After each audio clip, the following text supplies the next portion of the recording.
Hello, people of the internet, and welcome to another episode of the X-Pound Fantasy League.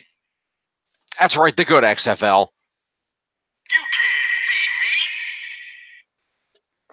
I am, as always, your host, James Phoenix. With me is Jeff. So, The ladies could not make it this evening, but they will be with us tomorrow. Momentary announcement. Our schedule going forward, because we are dealing with, of course, not only WrestleMania, but our transition from Season 9 to Season 10. wow. I know. Now, mind you, for those that have watched this beginning, that doesn't mean 10th anniversary because our seasons run about 3 to 4 months, and some of them were shorter than that at the beginning before we got that time frame down. So we've actually been doing this for like 2.5 years, maybe. Maybe not even that much, but I'll check it later. But in the meantime, so tonight we are recapping wrestling for last week, not this past week, but the week before, the week of March 25th. Tomorrow night, we will be doing our recapping for this past week, the week of April 1st.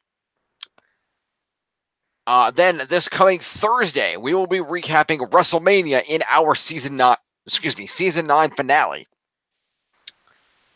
Let's see, so that would be this Wednesday, Thursday the 11th. Then on Friday the 12th, we're going to have an off-air meeting so that we can properly make roster changes, drop people that need to be dropped, add people that need to be added, and get everything prepped so that on Saturday the 13th, 1 week from tomorrow evening, we will be holding our Season 10 draft, where we will be fully drafting in Orisa Sonrisa as her own team and participant. And, of course, we will be doing the initial scoring for next week, the week of April 8th. So that will be 2 separate videos on Saturday night. The ladies will definitely be here for the draft, possibly not for the recap. That might just be us. We will see. But in the meantime, that is our schedule, so stay tuned for all of that. There will also be some forthcoming amendments to our Year of Starkid schedule because Starkid dropped some bombshell announcements on us the last couple days, but we'll address that later. Yeah, probably in this month's Stargate video. Most likely that when we do Annie this month, we will address those changes. Annie. I think we're ready to go. All right. So in the meantime, what we are ready to do is score for March 25th, or as I'm calling tonight's show, Sprints and Marathons. Fair. So let's go ahead and check the scores, as we are wont to do.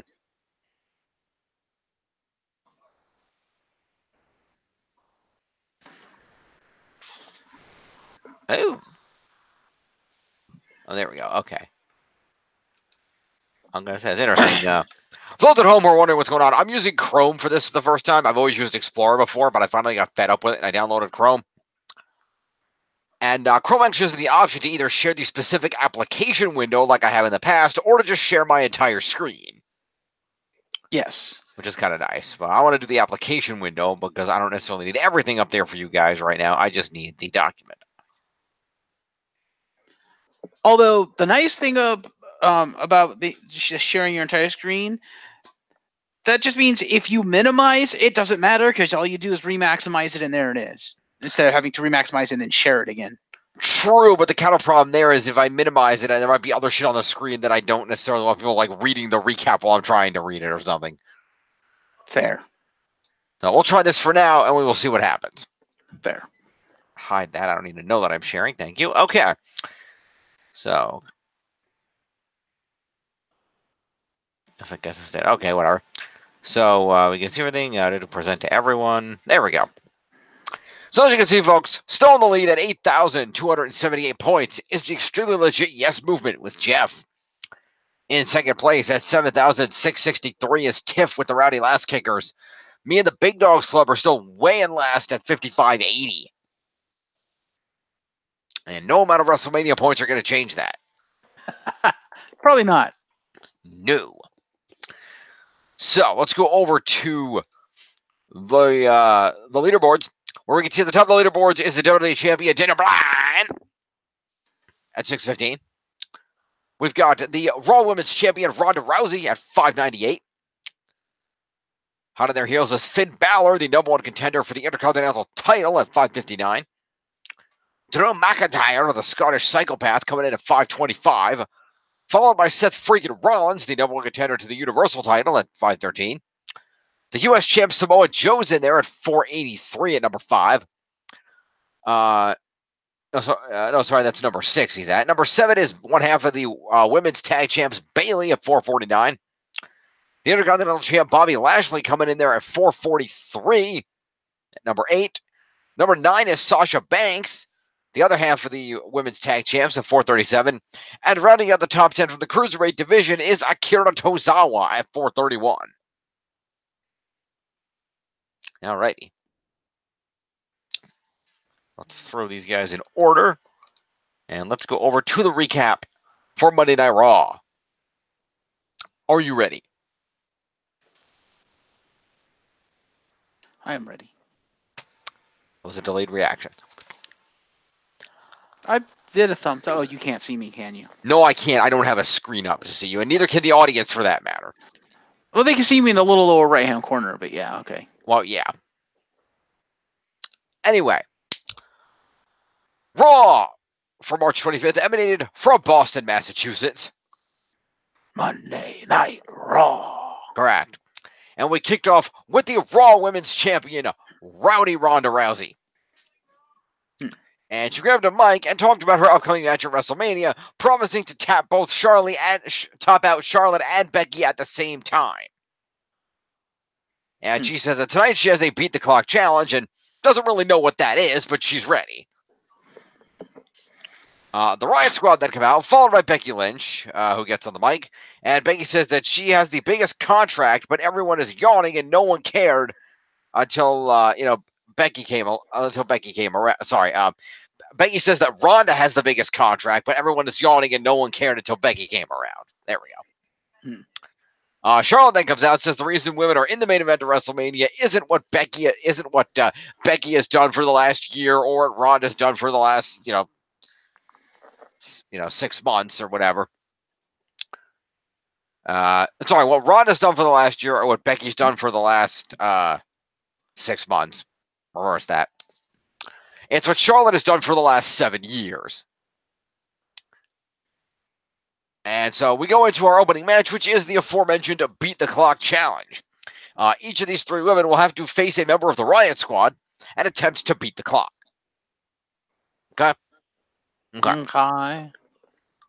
So, for the record, we had some discussions about how to score this match. So we are effectively scoring it as 3 separate matches. However, what we are doing is that the person who set the initial time, because they did win, will receive basic win points. The person who beat the clock and won the overall will receive the win and the specialty win. And in a match in which the person who's supposed to beat the clock does not, then the opponent will receive the specialty win, but not the regular win. I know that's confusing, but just go with us. Basically, think about it this way. The competitors that satisfy the requirements for the specialty match will get the points. So for the people who are actually competing in said match, who have that requirement of you must beat the clock, only the person who actually beat the clock will get the 10 points. However, on the flip side, the requirement of the specialty match for the other competitors is prevent the actual competitors from, beating the clock. And if they do so, they will get the 10 victory points. Now, they won't get the 20 points for actually winning the match unless they actually win the match, but they'll still get the 10 specialty points because, well, they satisfied the specialty requirement. That's how it works. Yep. Go ahead, Jim. Okay. So the first competition was Rowdy Ronda Rousey taking on Sarah Logan. And Logan took control early on, throwing some stiff shots at backing Ronda into a corner. But Ronda came back fairly quickly with an elbow to the face, threw her on the mat, and then ripped her into an armbar. Getting Sarah Logan to tap out at a time of 1 minute 25 seconds.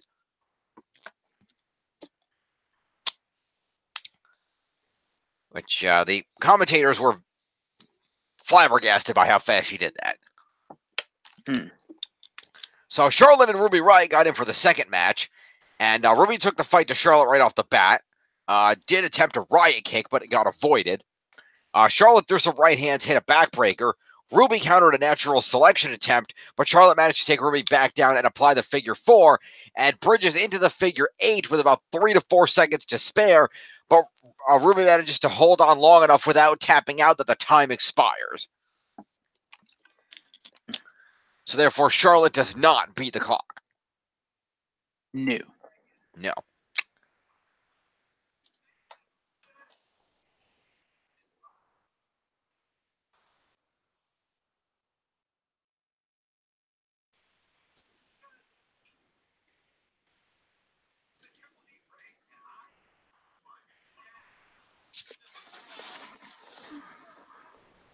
And it says here, Ronda throws a fit and leaves. I don't remember that happening, but fair enough. Because I know she didn't completely leave. I would say, why would she throw a fit and leave? Yeah, I don't know. That seems weird. I don't know what happened there. That doesn't make sense, because at that point, she's still winning. I know. That's like weird. I don't know what the hell. I don't know what the point there was. That was weird. I don't get it. Yeah. 'Tis bizarre. Indeed. Hang on, let me scroll back. That's not far out. Where is... Not you, not you.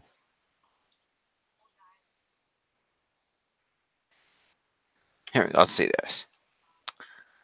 That's not what I want. Go back. That's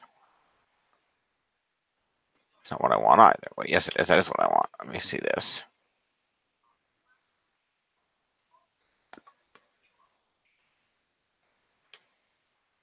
Wait. Oh. Hang on. What the hell? Oh. Okay. Hang on a minute. Hanging on a minute. That'd be half the problem. I'm in the wrong... Number one, I'm not in the John report. That would help. He has more detail. Hmm. So we're going to go from the regular results to the John report and see what actually happened.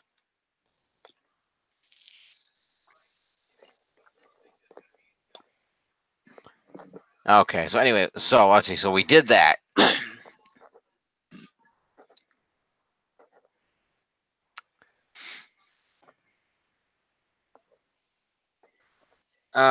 So let's see. Flair couldn't beat Rising. It doesn't even mention it over here, so I don't know what the hell's going on. We're going to ignore it and move on. I'm going to assume that they put that in the wrong place, and that's supposed to be after Becky's match. Because that Possibly. would make more sense. It would. Continue. So, after this match happened, Becky then got in the ring for the next match to take on Liv Morgan.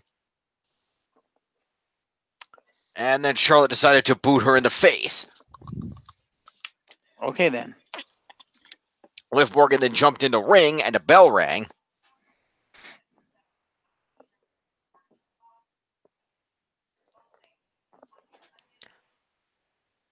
Okay. Wait, that was tonight? Oh, shit. What? Huh. Okay, then. Hmm. Oh, that's right. It goes tomorrow night. That's right. That would be tonight. Okay. Well, like I said, we're filming this on what is effectively the night of April 5th here. Mm-hmm. So I would just like to note here, because I just happened to spot it on my phone as it popped up. As of 2 hours ago, congratulations to your new NXT champion, Johnny Wrestling. Okay, I guess he's not being called up. We can remove him from the roster. Yeah, apparently.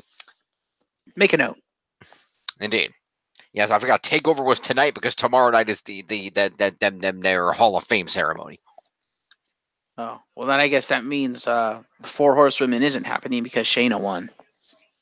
Fair enough. So still your NXT Women's Champion. Which means the three of them are going to be staying on NXT. So, yeah. Alrighty.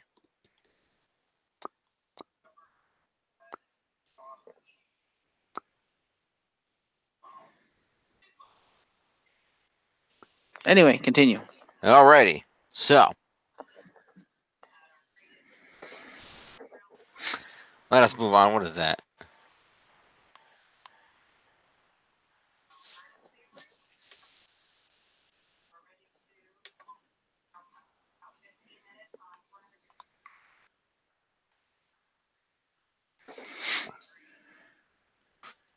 So following this, after Becky got booted in the face, the match started.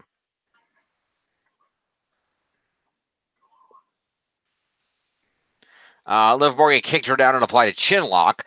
Becky countered with some forearms and a clothesline and a jumping sidekick. She attempted to disarm her, but Liv managed to throw Becky into the turnbuckle, then went for a jumping knee attack to the face, but Becky countered it with a roll through and beat the clock at 118 with the almighty roll up. Wow. And then Ronda pitched a bitch fit and left. Probably.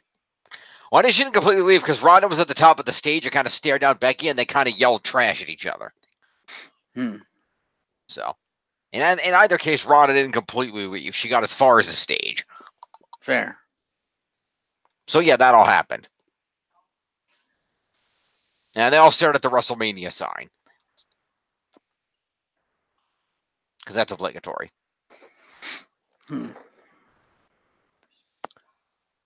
So, let's point this. So, for the opening match, Sarah Logan is going to get, and I'm not giving any accompaniment for the other Riot members for the other matches because they're all supposed to be here to wrestle. So, correct. So therefore, Sarah Logan is going to get 5 points for competing in this match and 3 for competing in a specialty match. Is 8 points to Sarah Logan.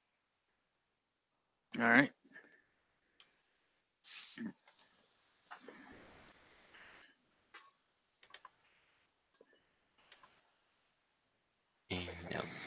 Ready?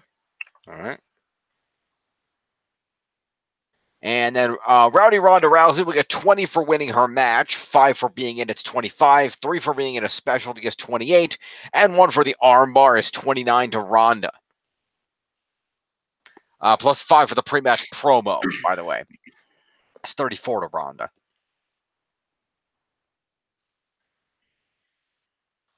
Where the hell is she? 34, there we go. So, 632. Okay. All right. So then after that, for our second match, Ruby Riott is going to get the 10 specialty points for meeting her goal. 5 for being in the match is 15. 3 for being in a specialty is 18. And 3 for avoiding a natural selection is 21 points to Ruby Riott. All right. Then you gave her the 10 for the specialty win, right? Yep. Okay. I gave her the 10 for the specialty win, yeah. Nice. So, like I said, it's the 10 plus 5, it's 15, it's 21. Put her at 181. Charlotte is going to get 5 points for being in this match. 3 for being in a specialty is 8. 3 for avoiding a riot kick is 11. And 2 points for the figure 8 during the match. And the big boot to Becky after the match is 13 points to Flair. 188. All right. Oh, and Charlotte also gets 5 for pre-match promo, by the way. Fair. 93. And then in our last match, we're going to have Liv Morgan. And is going to get herself 5 for being in the match. 3 for being in a specialty is 8. And 3 for managing to escape the first disarm her is 11 points to Liv Morgan.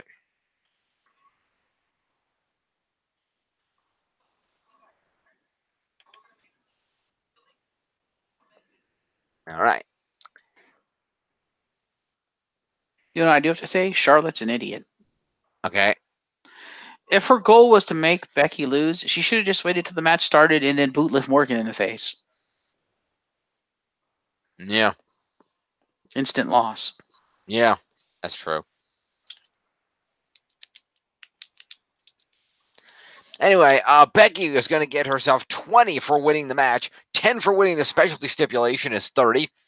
5 for being in the match is 35. 3 for being in a specialty is 38. 3 for avoiding Liv Morgan's jumping knee attack is 41. and 1 for the disarm her is 42 points to Becky Lynch. Plus 5 for a pre-match promo is 47 to Becky Lynch.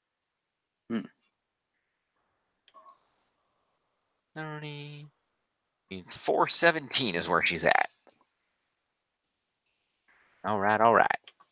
Hmm.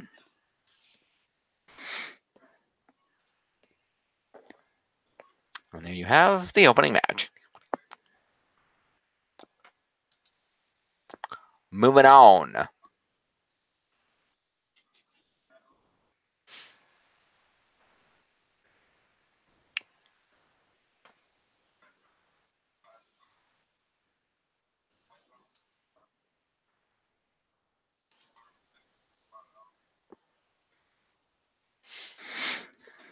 We go on to we go to commercial. We come back from the commercial to Finn Balor, who is on his, as informed by the announce team, he is on his way to the ring for a 2-on-1 handicap match against Bobby Lashley and Lio Rush. However, Bobby Lashley and Lio Rush enter the stage, but Lio Rush is wearing a suit and is not dressed to compete.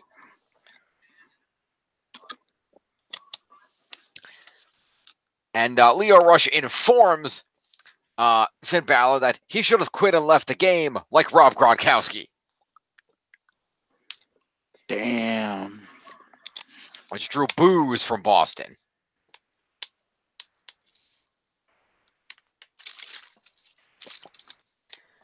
Lio Rush said that, unfortunately, because of the vicious assault that was handed to him last week, he is not medically cleared to compete tonight. So instead, Bobby Lashley will have to compete in this handicap match as a tag team partner with this man.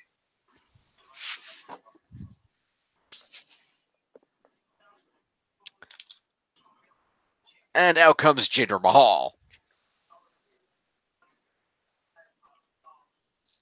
So no change then. With Singh brothers in tow. Water, according to Corey Graves, this match was now impossible for Finn Balor.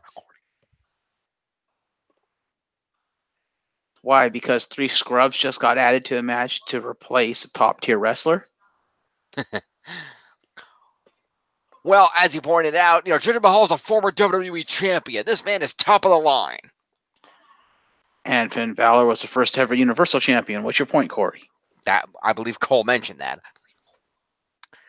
But anyway, the other point, that the entirely valid point that was made, is that Lio Rush isn't going anywhere. So this has, with Lio Rush and the Singh brothers, this has now effectively gone from a 2-on-1 handicap match to a 5-on-1 handicap match.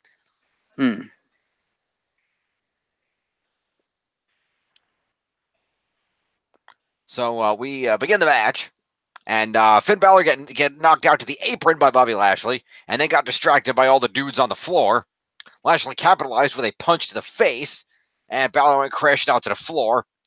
We had a commercial break, and when we come back from it, Balor was getting some offense against Lashley, so Jinder Mahal tagged in. Balor drop kicked him, and then hit a forearm to Mahal, causing Mahal to bump into Lashley, and Lashley to go flying off the apron. Balor then elbow dropped Mahal's chest and hit the double foot stomp. Then clotheslined Mahal out of the ring.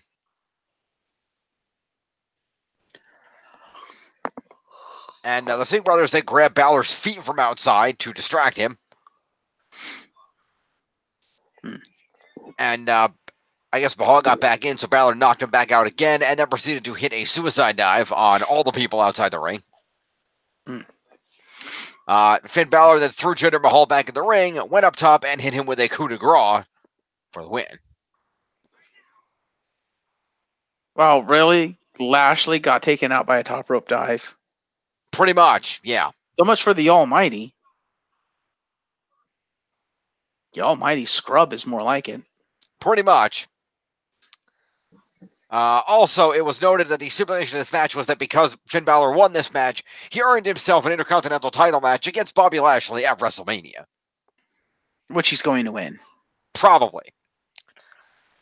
Unless they want to ruin him. Post-match, Bobby Lashley was very angry about what happened and proceeded to beat the shit out of the Singh brothers. Good. Go back to 205 Live where you belong. And then speared Jinder Mahal. And they tried to push that, Lashley is vicious and in a rage. He's going to be even more dangerous at WrestleMania. Okay, then. Yeah, so that happened.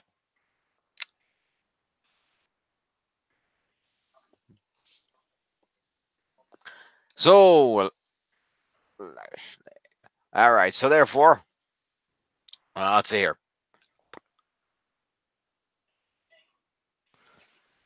So, it doesn't mention it, but I'm pretty sure Leo Rush got involved at some point. So I'm going to give Leo and the Singh brothers all interference points. All right. Well, unless Leo was really trying to sell the whole I'm not medically cleared to wrestle thing. Maybe.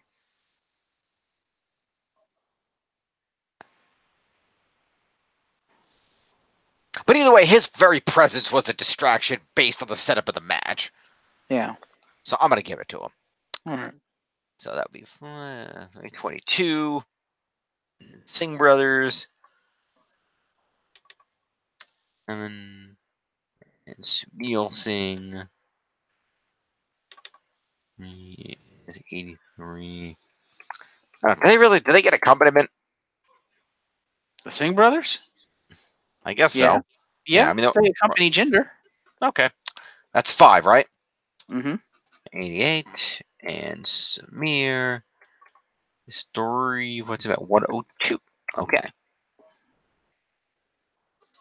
Does Leo Rush get accompaniment? Well, yeah, he's Bobby Lashley. Well, yeah, I guess because he took himself out of the match. So yeah. All right, we'll count it. Moving on. Let's go to the competitors themselves. Let's see here. Where's my scoring sheet? It's over here. Alrighty. So we got this. All right. So let's see here. So Jinder Mahal, who somehow did not get scored here. Oops, that must be my fault. My bad.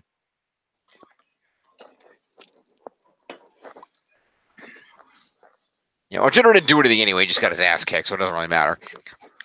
So Jinder Mahal gets 5. Well, this is actually a specialty because it's a handicap match. So Jinder Mahal gets 5 for being in it, 3 for a specialty. So 8 points to Jinder.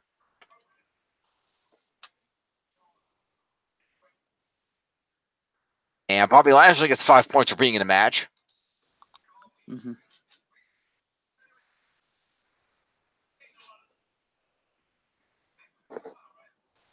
And 3 for that. Again, same thing about 8 points to Lashley. He didn't really do anything either. Fair. There was no fight put up here. Or 51. All right, and then Finn Balor is going to get himself 20 points for winning this match. He's going to get 10 points for winning a specialty match.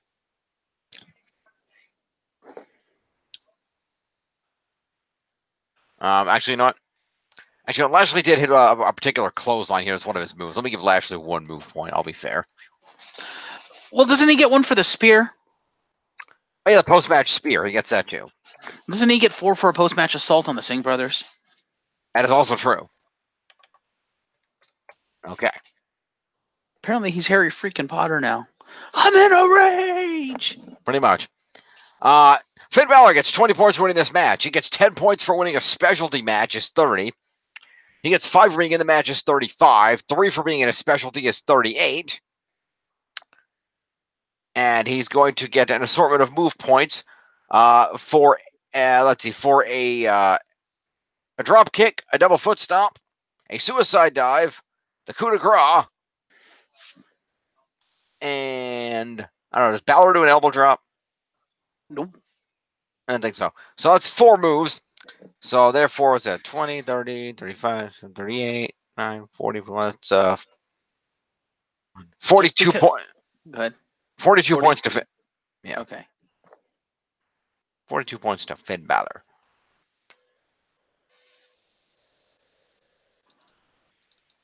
$22 becomes, let's see, up 601. Yeah. So I was gonna say, just because he stole Bailey's entrance doesn't mean he stole her finishing move too, Fair enough. or signature move, I guess. Yeah, close enough. Anyway, that happened. Mm-hmm. Go over here. All right.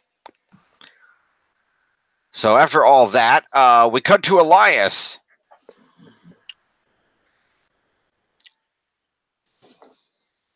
Who wants to walk with Elias? Yes.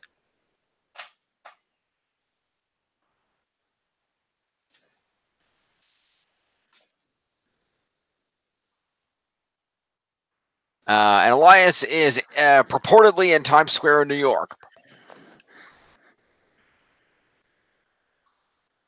I said purportedly because I didn't see the recognizable landmarks that look like any other street to me. Was he outside somewhere? He was outside on the street somewhere. So whether they actually flew him to New York for this or not, I don't know. Where was Raw? Boston. He was probably in Boston. Most likely, but purportedly in Times Square. All right. And he announced that he's going to give the greatest performance that this city or the world has ever seen when he headlines WrestleMania as its musical guest. Okay. And he claimed that everybody was lining up to walk with Elias. So that means he's going to have a squash match at WrestleMania. Probably. I think it might not even be a match. He might just get his ass beat. Or that. Some dude showed up while Elias was trying to play, and like he was going to sing along, and Elias told him to go sing in the subway because he has to focus on WrestleMania. So, promo to Elias, I guess.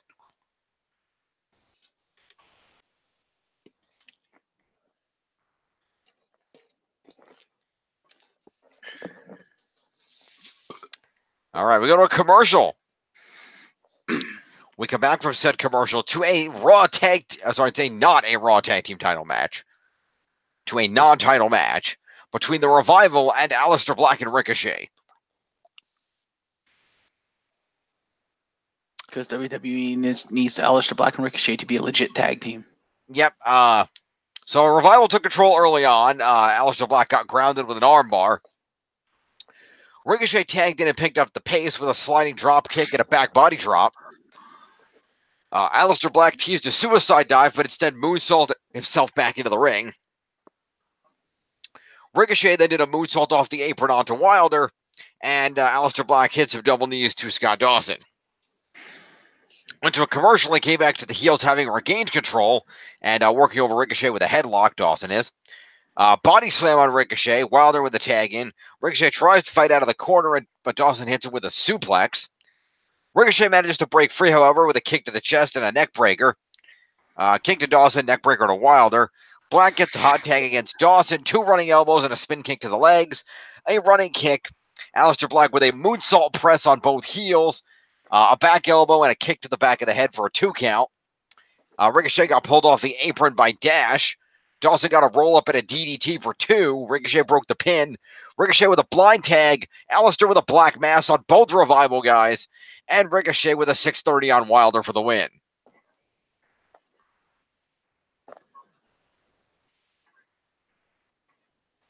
So there you go. All right, then.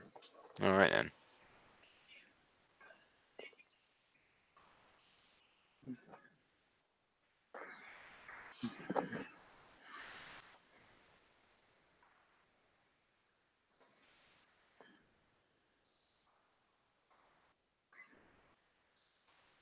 So,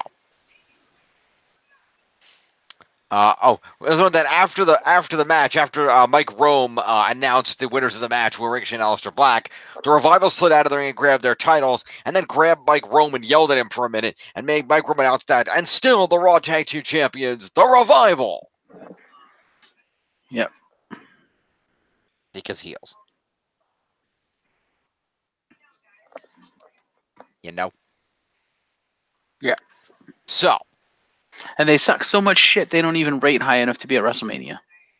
What do you mean? Well, they don't have a match, do they? Yes, they do. I'm scoring it. The Revival is taking on Kurt Hawkins and Zack Ryder. For the titles? Yes. You don't think? It's been rumored. But there's like no build up. They haven't done anything for a while. Like the last time they were on there, they lost, and that was a while ago. I know. Okay. They You think were they're going to building. come out as the Edgeheads? I don't know. They were building up Black and Ricochet, but then they ended up in the SmackDown match. Yeah. Which is weird. Yeah. I don't know. How much you want to bet the Hardy Boys were originally supposed to be in that match, but for whatever reason they can't wrestle, so they had to punt? That's possible. Because I still maintain, I think the original plan was supposed to be Hardy Boys versus Usos at WrestleMania for the titles. Okay. Because when Matt Hardy came back, he kept cutting all these promos on his YouTube channel about, we're back because we're going at, number one, we want to prove we're still the greatest tag team ever. And we're going for the one set of titles we've never held, and that's the SmackDown Tag Team Championships. Right. So that's literally like what he keeps saying it, and all the promos that he's been cutting on like his YouTube channel and stuff. And he and Brother Nero, it's been all against the Usos. It's all been targeting the Usos.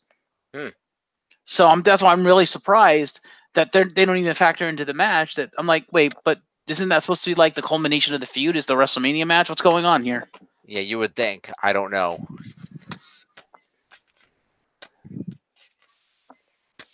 Anyway, go ahead. Yes. Alrighty then. So let's see. Yep. So we'll start off with the champs. Dash Wilder gets 5 points for showing up.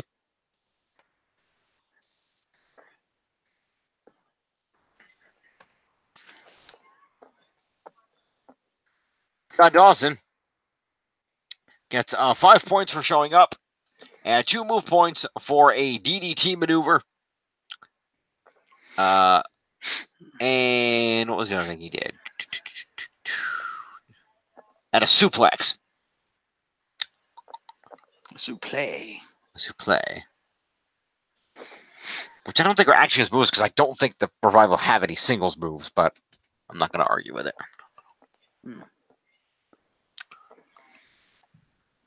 So that's going to be Dawson is 7 points.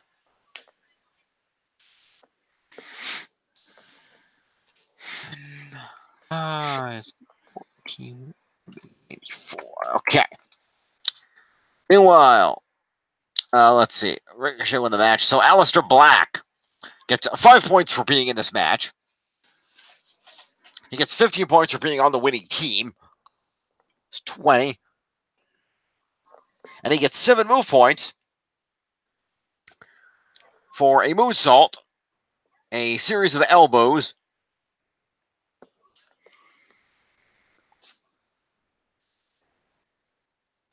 a spin kick, a running kick, a moonsault press, another kick to the head, and 2 black mass kicks. Okay, then. Actually, wait, that's 8. What did I miscount here?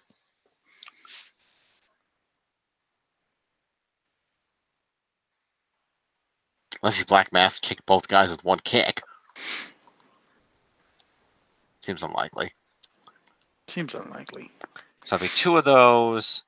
Kick to the head, moonsault press, spin kick and a running kick, and the elbows and the other moves. I don't think the elbows count any, so we'll count the moonsault. Either way, it's 7 moves. It's a total of 27 points to Aleister Black.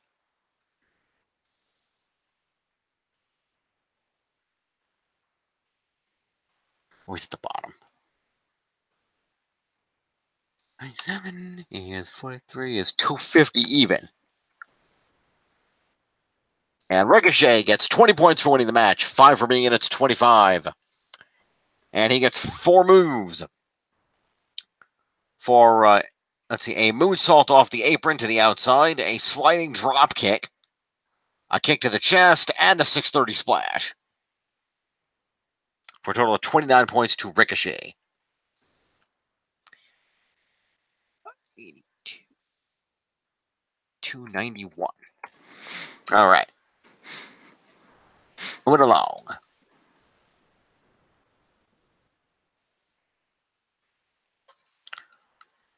So after that,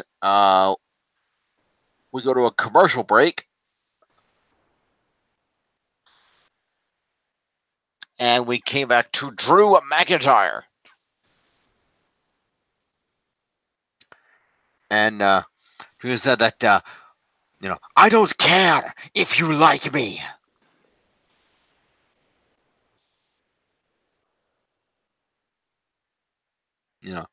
I have a clip to show that I could have finished Roman Reigns anytime I wanted to do it. The eyes never lie, and neither do I. And he showed the clip, which was from 2 weeks ago when McIntyre brutally attacked Roman Reigns around the ringside, and Roman Reigns was selling a concussion. Okay. He's back. So, Roman, do yourself a favor and just say no to my challenge.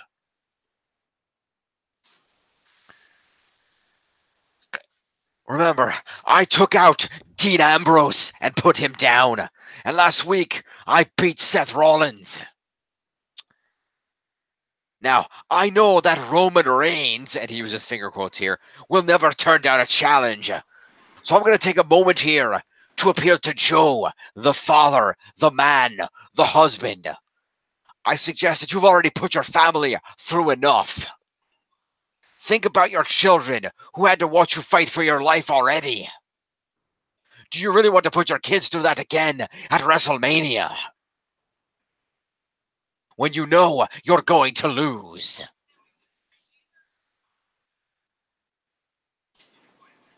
That led to Roman chants from the crowd. Did he really just cut a Samoa Joe promo? Yes, he did. Wow. And there was Roman chants, and McIntyre up, yes, chant his name, that's why I'm out here. And I will stand in this ring all night if that's what it takes to wait for a response. But it doesn't take all night, it takes about 2 seconds, and then Roman's music hits. Okay. And now Roman gets in the ring across McIntyre and grabs the microphone, and then the third person proceeds to announce, Roman accepts your challenge.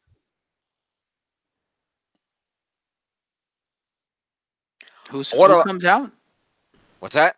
Who comes out and says that? Roman. Oh. Wait, so he's his cousin now? Drew was referring to Roman and Joe as two different people. Oh. He was making that. So, yeah. Roman accepts your challenge. What I'm about to say next isn't coming from Roman. Never run your mouth about my wife and kids. And Roman then punched him in the mouth with a microphone. I think it was with a microphone. He might have just dropped the mic and punched him. No, he dropped the mic and punched him. It was not a mic shot. I remember. Fair. So Roman then punched him in the face, beat him up for a while, whipped McIntyre shoulder first into the ring post, then threw him into the barricade. They went outside the ring, obviously. Back in the ring, McIntyre proceeded to low blow punch Roman in the nuts, then set up in the corner, and then as Reigns slowly got back up, Drew hit him with a Claymore kick. Okay, then. McIntyre then left while Roman Reigns was down in the ring. So Roman is clearly winning at WrestleMania. Oh, yeah, there's no way he's not. Damn it. Just remember, we have another Raw to score tomorrow night. This is not the go-home show. No, but that's 2 weeks in a row Roman's gotten his ass kicked by Drew. True. He's not losing at WrestleMania. Anyway, so that's going to be a promo a promo and an assault to Drew McIntyre, and 1 point for a Claymore kick. That's 10 points to Drew.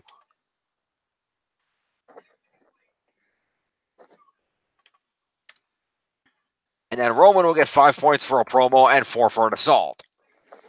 It's 9 points to Roman.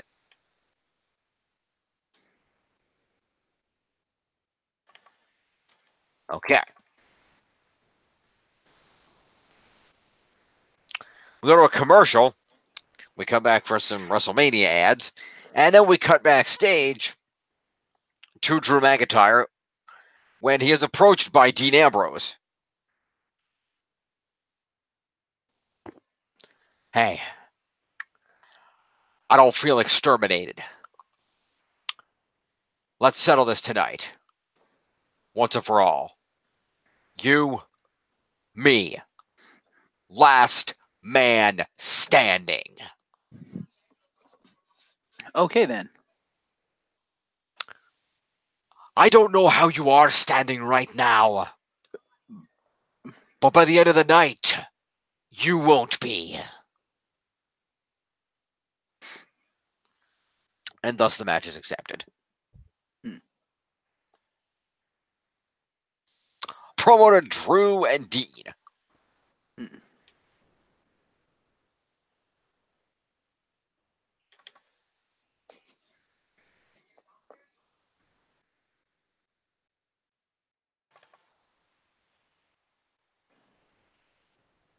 All right. So following all this, we go to the ring where there is a women's match. This match is Sasha Banks with Bayley in her corner, taking on Natalya with Beth Phoenix in her corner. And Sasha and Natalya exchange chops to open the match up.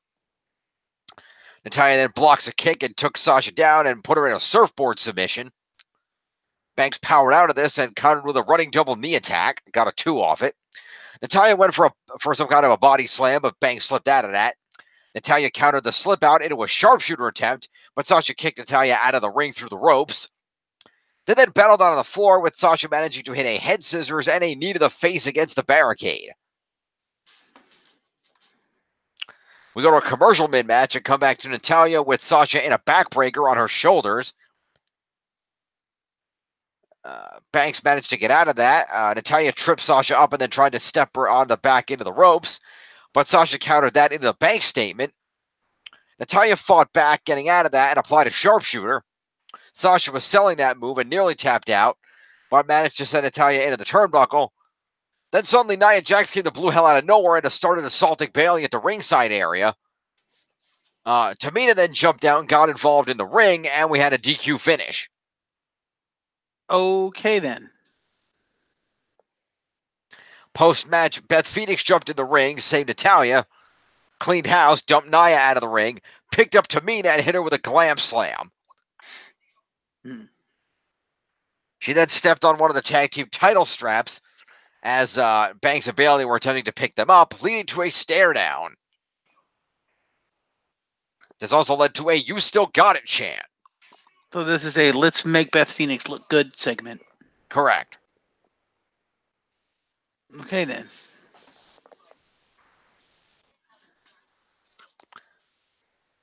All right, so how much you want to bet Beth Phoenix is going to glam slam Nia Jax at WrestleMania? Wouldn't put it past her. Like, give her like the Hulk Hogan moment. Slam, boss. Boom.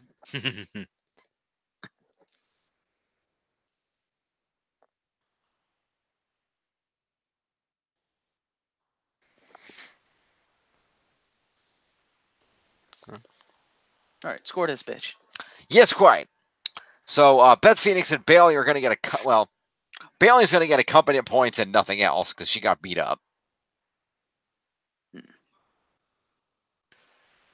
So Bayley gets accompaniment on this. That's 5. See what else we got here. It's a little crazy. Boop, boop, boop, boop. All right, what do we got here? There we are.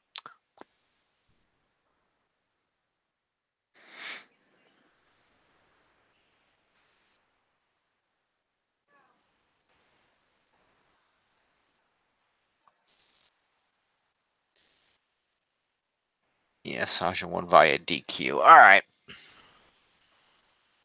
So, let's see. Bayley gets the 5. Nia and Tamina get 6 points a pop for interfering.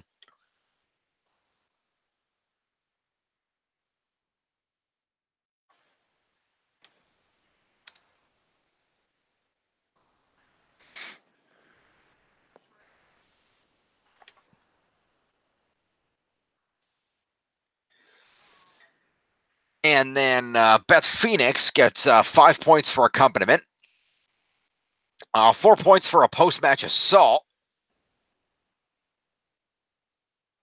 For clearing a ring out. And 1 for a glam slam.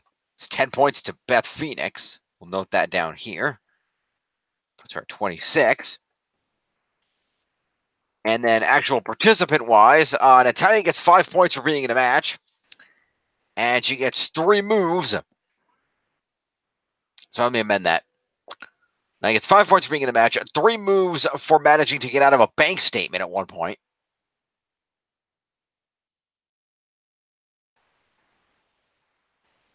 They definitely said that. I don't see it here.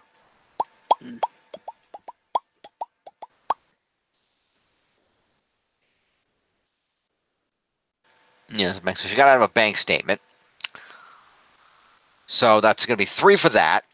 Is 8, and then 3 more points for moves for a sharpshooter, that backbreaker submission hold. You mean the torture rack? Yeah, the torture rack and the surfboard submission.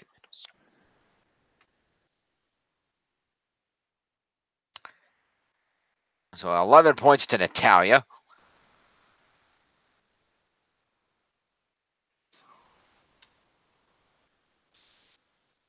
And Sasha Banks gets 5 points for this is an unintentional DQ, so no parties get win points. Mm-hmm. So Sasha's going to get 5 points for being in the match. And then a bunch of points. Let's see. She's going to get the escaping the surfboard attempt, a running double knee. Doesn't she get escaping the sharpshooter? Yep, escaping a sharpshooter. I'm not going to count escaping that body slam because we don't know what that move was going to be. But that's 3, 4, 5, 6, that's 7. Head scissors is 8. Knee to the face is 9. Bank statement is 10. Another sharpshooter escape is 13. And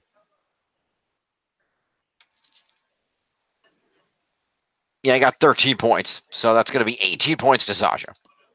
All right.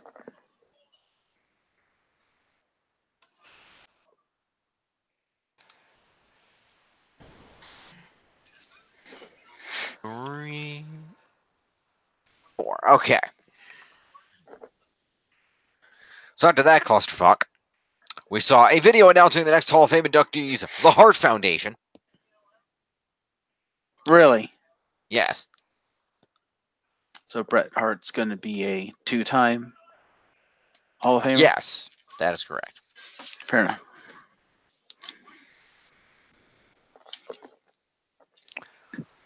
After the video, they showed Natalia and Beth were in the ring, and Natalia was crying because she was happy.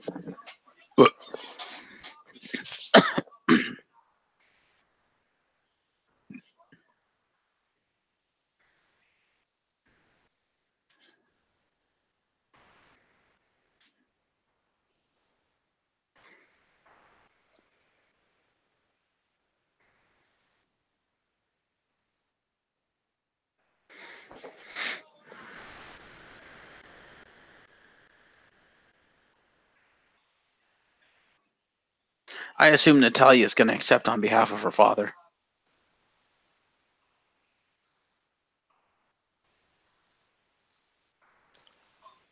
Hello? Jim? Yep, You hear what I said? I hear what you said. You did or didn't? I did not. Please say it again. I said, I assume Natalia is going to accept on behalf of her father.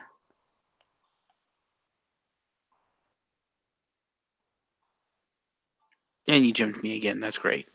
Sorry, I'm good now. Go ahead. You sure? Yes. I said, I assume Natalia is going to accept on behalf of her father. Well, they don't normally. I guess maybe, yeah, that would make sense. They do normally do that, so that would make sense. I would assume that. Unless they're just going to let Brett accept on both their behalves.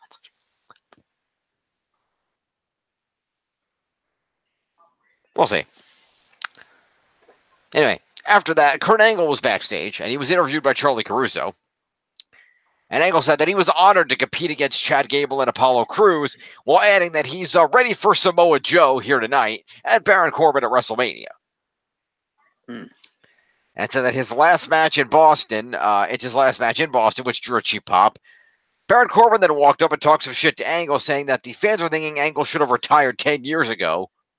And then after WrestleMania, the headlines will read that an Olympic gold medalist disgraced himself against Baron Corbin. Angle replied, "Screw you," and walked away.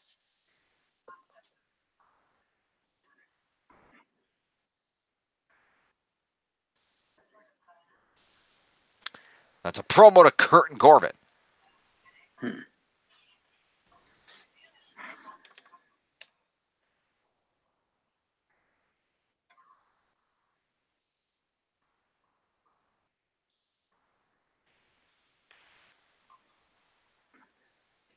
All right. We then had a commercial break. We came back to a shot of Sasha and Bayley walking in the back with their titles.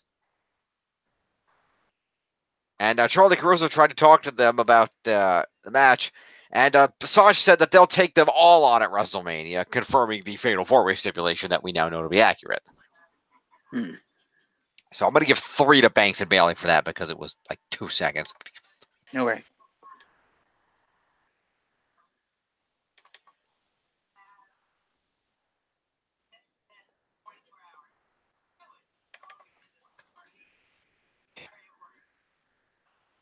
Then cut to a moment of bliss. Fair. And Alexa complimented herself for the women's match headlining WrestleMania, and talked about the moment of hosting WrestleMania is in jeopardy a bit because of the issues between her guests. A clip aired from 3 weeks ago when Braun Strowman picked up Colin Jost against a wall, and 2 weeks ago Strowman destroyed the car that Jost bought him. Braun Strowman then made his entrance as the guest, and sat down in the chair at the ringside, and Alexa mentioned Strowman flipping an ambulance with Roman Reigns in it, brought the Raw set down on a Brock Lesnar, and completely destroyed Mr. McMahon's limousine. And Braun said that he did do all those things. That is correct. And Alexa wondered what would happen if Michael Che and Colin Jost were to get those hands. And Strowman said that the only thing that he thought about when Jost got him a car was smashing his pasty face. And Bliss thanked Braun for sharing his feelings, and then introduced Michael Che and Colin Jost live via satellite. Okay. They were sitting on the main SNL stage. So they were in fact in New York. Yes. Okay. And the fans booed them. Jost said that Braun was looking well, and said that the last time they were on Raw in Philly, he made a dumb mistake and put on a Mets hat. You may recall that. Mm-hmm. So Jost says, no, I'm going to make sure not to make the same mistake tonight here in Boston. He then puts on a Yankees hat.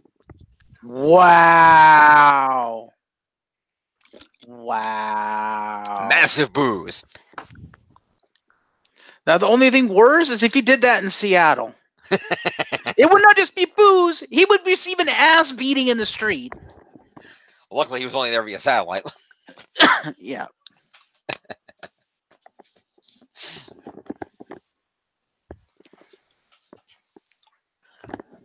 So anyway, Michael Che said that as a lifelong WWE fan and a fan of Braun, he respects the hell out of him.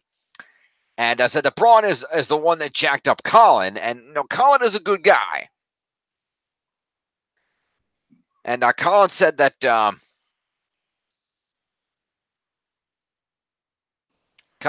when he put in his Twitter bio that he wanted to to be a mentor to him. Colin said he went to Harvard and his parents paid millions so he could be put on the women's cross country team. Yeah. Yeah, they did a joke about that. And he said that he could teach Braun to chew food or do his taxes, anything that Braun might want to learn from him as a mentor. He said that he knows Braun is a big dude. He's probably 5'11", 180 pounds. And but Michael Che came in and said that we want to make this right. The segment was then interrupted by a very loud Yankees suck chant, which was funny. And Jost then wondered if Braun had considered therapy. And Jost said that Braun should pay him back for the car that he destroyed, plus interest, and get him an autograph from his favorite wrestler, Brock Lesnar. Wow. And, Jost said that maybe they shouldn't go to WrestleMania.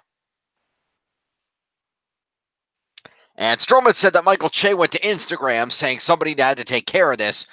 Well, I'm going to physically take care of this. Colin, why don't you enter the Andre the Giant Memorial Battle Royal at WrestleMania to make this right? If not, I'll take care of the two of you backstage. And Jost didn't want to get in this, but Michael Che is like, no, you know what? We accept your challenge, Braun. Colin is in. Like, I was like, wait, what? And, Colin Che said that would make him the sole correspondent, but Colin replied that no, Michael Che is going to be in the match too. And then Braun asked Alexa to make that official, since I guess she being the host of WrestleMania gives you that power. And she said that she can't sacrifice two comedians just to sate Braun's bloodlust. Well, technically, of course I can. And she officially announced that Colin Jost and Michael Che will be in the Andre the Giant Battle Royal at WrestleMania. And Strowman then threatened them and said, come WrestleMania, you are both going to get these hands. Well, technically, being the host does give you that power, because if you remember, the New Day had the power to put the Hardy Boys in the title match. That is true. Which they won. That's true. They literally Hogan'd it. They won a title match they were not scheduled to appear in. That is true. That is true. So, yes, Alexa and Braun get a promo for that incredibly stupid segment. Okay, then. I'm sorry, I like Colin Jost and Michael Che. I'm an SNL fan. This entire thing is fucking stupid. That sounds fucking stupid. It is very fucking stupid. It's a complete utter waste of Braun Strowman, too. Like, Braun Strowman should be the goddamn Universal Champion right now. What the hell? I agree. Anyway. Well, you know what it is? The Big Show's retired. They need someone to replace him. That is true. You are not wrong. By the way, if you want to see something that actually makes Alexa Bliss look good, go to Up, Up, Down, Down. Okay. Because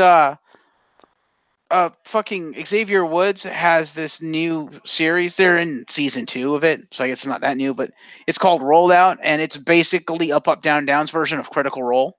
Ah. Which is kind of nice, and Alexa Bliss is one of the players, one of the guest players this season for season 2. What are they playing? D&D. Ah, nice. Critical Role, Matt Mercer. I'm aware of the show. I didn't know if it was specifically D&D or if they did different games. Critical Role is all D&D. But okay. I think you'll like it in particular because the other special guest for this season is Aiden English. Nice. Yes, it's fucking hilarious.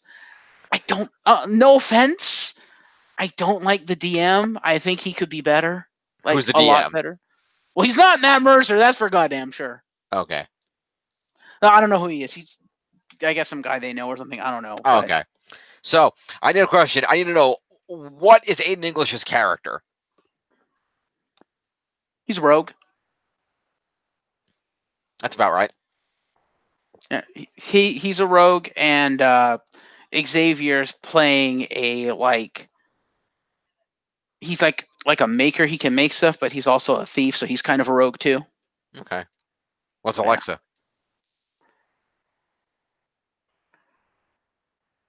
She's apparently a shape-shifting warrior. Okay, then. Yeah, she can apparently... think about it this way. She's basically Ant-Man. Okay. Yeah. Like Ant-Man, except in addition to being able to get big and get small, she can shapeshift into different humanoids if she wants to. And gain attributes. So she could, like, shapeshift into, like, an elf and be, like, all agile and shit. Interesting. I don't know what other powers she has, because they're only at level 3, but yeah. Right. But yeah, she's definitely the warrior, which means she's fucking god modded up the ass. Yeah. Okay.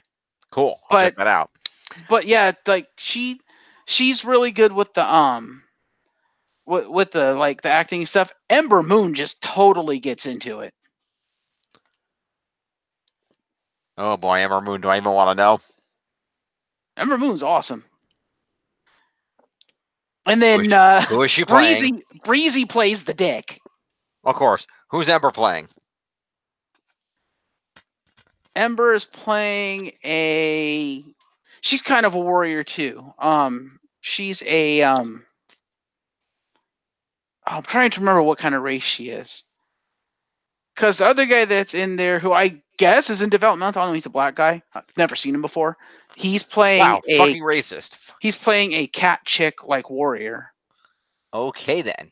With a lot of rage issues. She's got like a rage ability, so she's basically the Incredible Hulk. Okay. What is the name of this show? Rollout. And Breeze is hilarious because Breeze is playing the cleric and he's an asshole. Nice. It's like, please, Breeze, heal me. No, fuck you. You have me tied up. Heal me. No, fuck you. You have me tied up.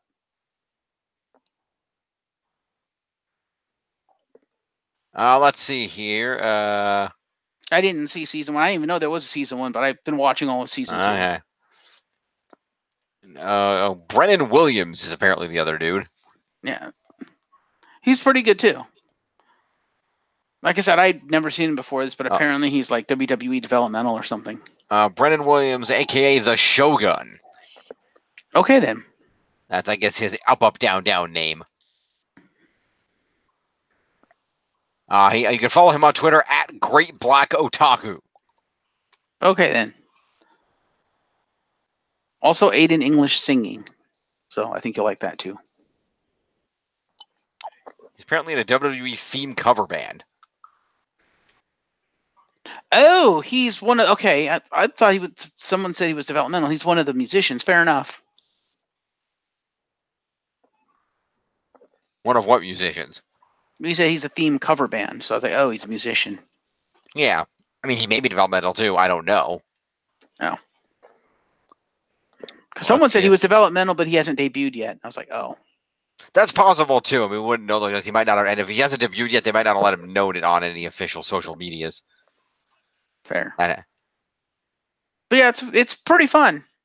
I watch it for them because their interactions are hilarious, and them being WWE superstars, they're actually pretty damn good actors. Oh yeah, but he has some clips up here of him in some matches on his Facebook. So yeah, developmental. Fair.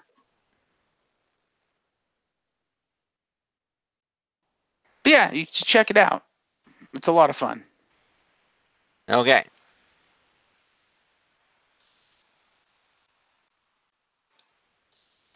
I approve. I'll probably go back and watch season 1 at some point, but season 2 is really interesting. Sounds fair. And I'm assuming Arthur Wright is the DM. Probably. Yeah. Instagram, the Arthur of gaming. Since we're on the tangent of rollout, I'll tell you right now the one problem I have with him as the DM is the fact that he treats the story like QJ. For those of you people who don't know the QJ Goodwin, you may remember him. He's the guy who did our theme songs at one point way back in the day because he's a rapper. He's our friend.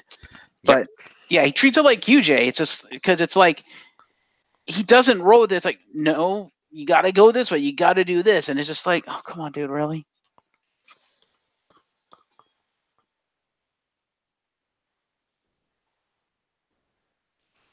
It's like, no, you're supposed to let your people do what they want to do and roll with it, and then eventually try to, if you want them on a certain track, get them on the track, but kind of let them do what they want to do. Let them derail it. But it's like he won't let them derail. Like, no, you got to stick to the narrative. And it's like, oh. Then that's from what I understand, because I've been watching a lot of like Matt Mercer, like tips and stuff from on Geek and Sundry. That's kind of a rookie mistake of. I mean, you can let them, you can control it up and stuff like that. But really, if you want your players to have fun, you need to let them do what they want to do and accept that, they may just derail your entire campaign.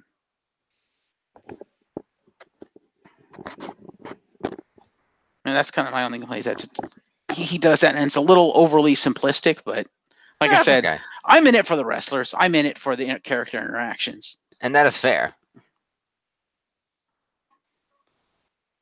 All right. Well, anyway, moving back onto the program. Yeah.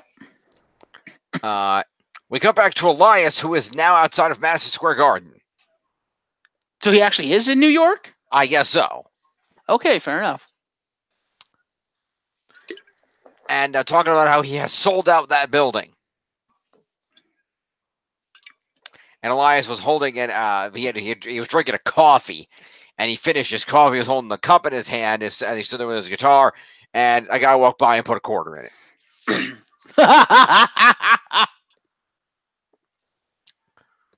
Oh, promo to Elias.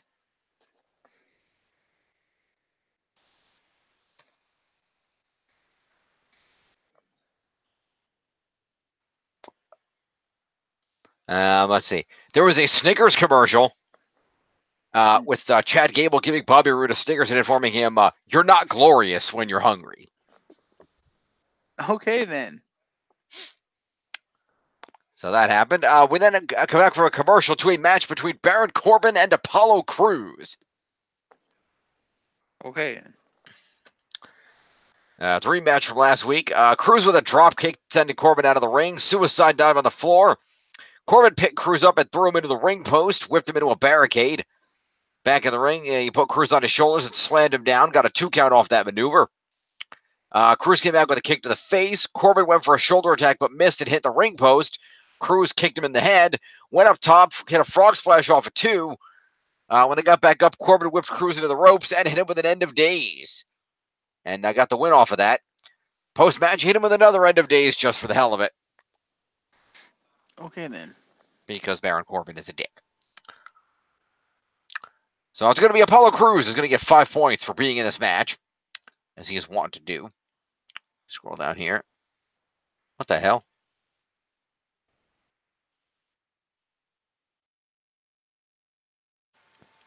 I don't actually have scores for this match. Oops.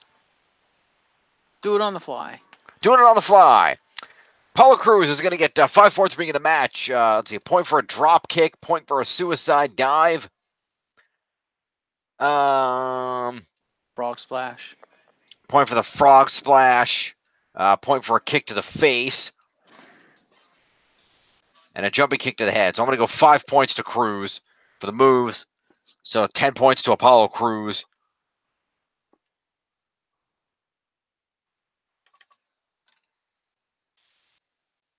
And Baron Corbin is going to get 20 for winning, 5 for being in it is 25. And he's going to get a point for whatever that shoulder slam move was. And then an end of days, and then another end of days. It's going to be three move points to Corbin. It's 28 points to Baron Corbin.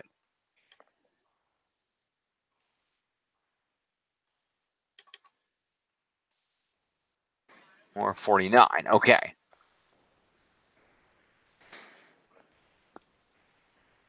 We had a commercial break. Get back to the commercial, and we're informed that the 3 ladies in the main event were going to be on ESPN on the following Tuesday morning. I'm assuming they were, possibly.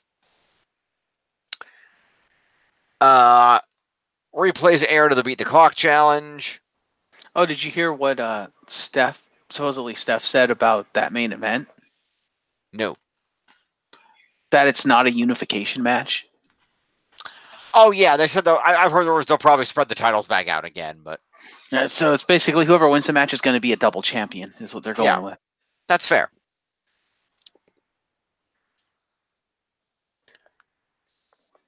Anyway, then we hear from Seth freaking Rollins. Woo! He's wearing his new Beast Slayer t-shirt, available now. Is that what he's going to call his Irish whip knee? I don't know. Going to find out. It. Anyway, he said he's going to cut right to the chase. Brock Lesnar and I are not from the same cloth, and the 2 roads that we are taking could not be any different. It's either going to be me or him that can define the future of this business. I want that weight. I want to carry that burden, and I want to be a champion that can inspire people. He spoke about champions like Shawn Michaels, Bret Hart, Ric Flair, Triple H, and even John Cena inspiring people. And said that Lesnar does not inspire people. He adds that this was the biggest match of his entire career. Rollins said that up until recently, he realized how important it, how important it is to all of us, and spoke about meeting the fans at an autograph signing yesterday, where everybody said the same thing before they left the table. The fans told him to please beat Brock Lesnar at WrestleMania. And he says that he's going to do everything he can to make sure Lesnar does not leave WrestleMania as the Universal Champion. And that he has to beat Lesnar. He cannot let Lesnar be the champion that defines the future of this industry. But in 13 days, he's going to get into the ring with that bully. And with an army of the WWE Universe behind him, he is unstoppable. They will march the gates of Suplex City, and they will burn it down. This led to an appearance for Paul Heyman.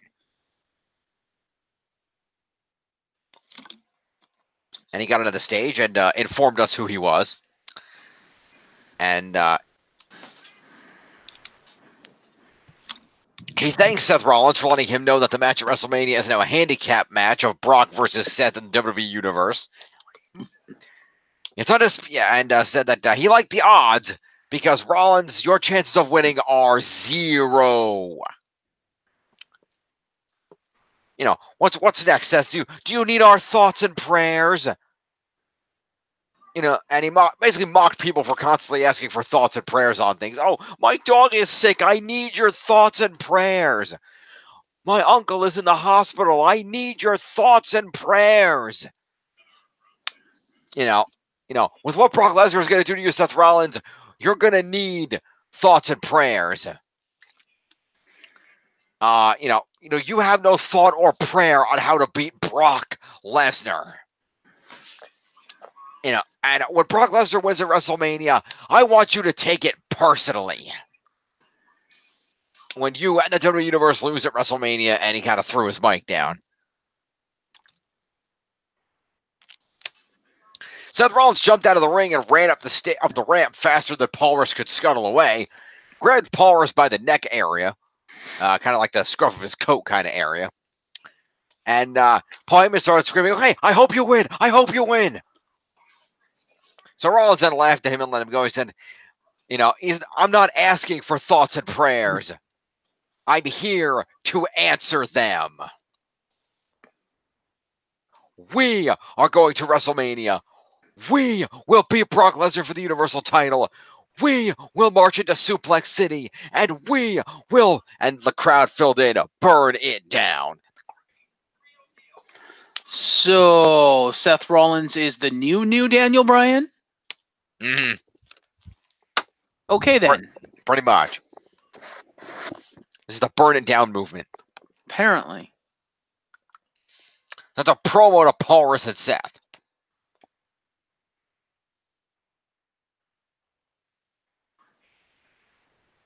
As always, please go watch Paul Heyman's promos for yourself because I can't do them justice. There.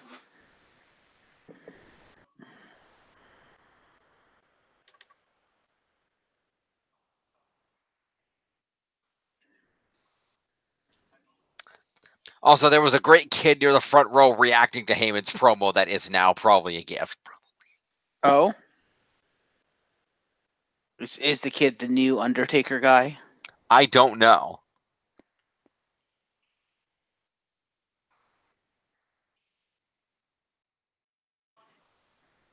All right, then. Scored up.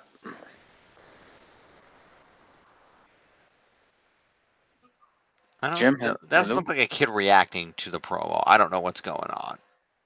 Oh. Anyway, scored up. Oh, there it is. He's in the background. I see. That's fine. Anyway, I already gave them promo points, so we're good on that. You want to link me to that image? So I can look at it while you're doing the next thing? Sure. Copy video address. I'm sending it to you on Skype. Okie doke. Yeah. When you're looking at Paul, the kid is to Paul's left on the tight side of the screen there. You'll see him behind the guy holding a sign.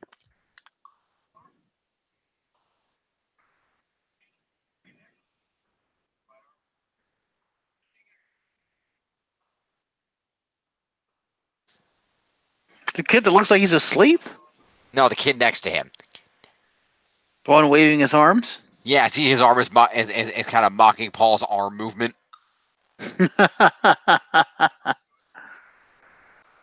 I think that's what he's doing. I'm not. It's either that or it's the kid dead center looking at his phone. I don't know.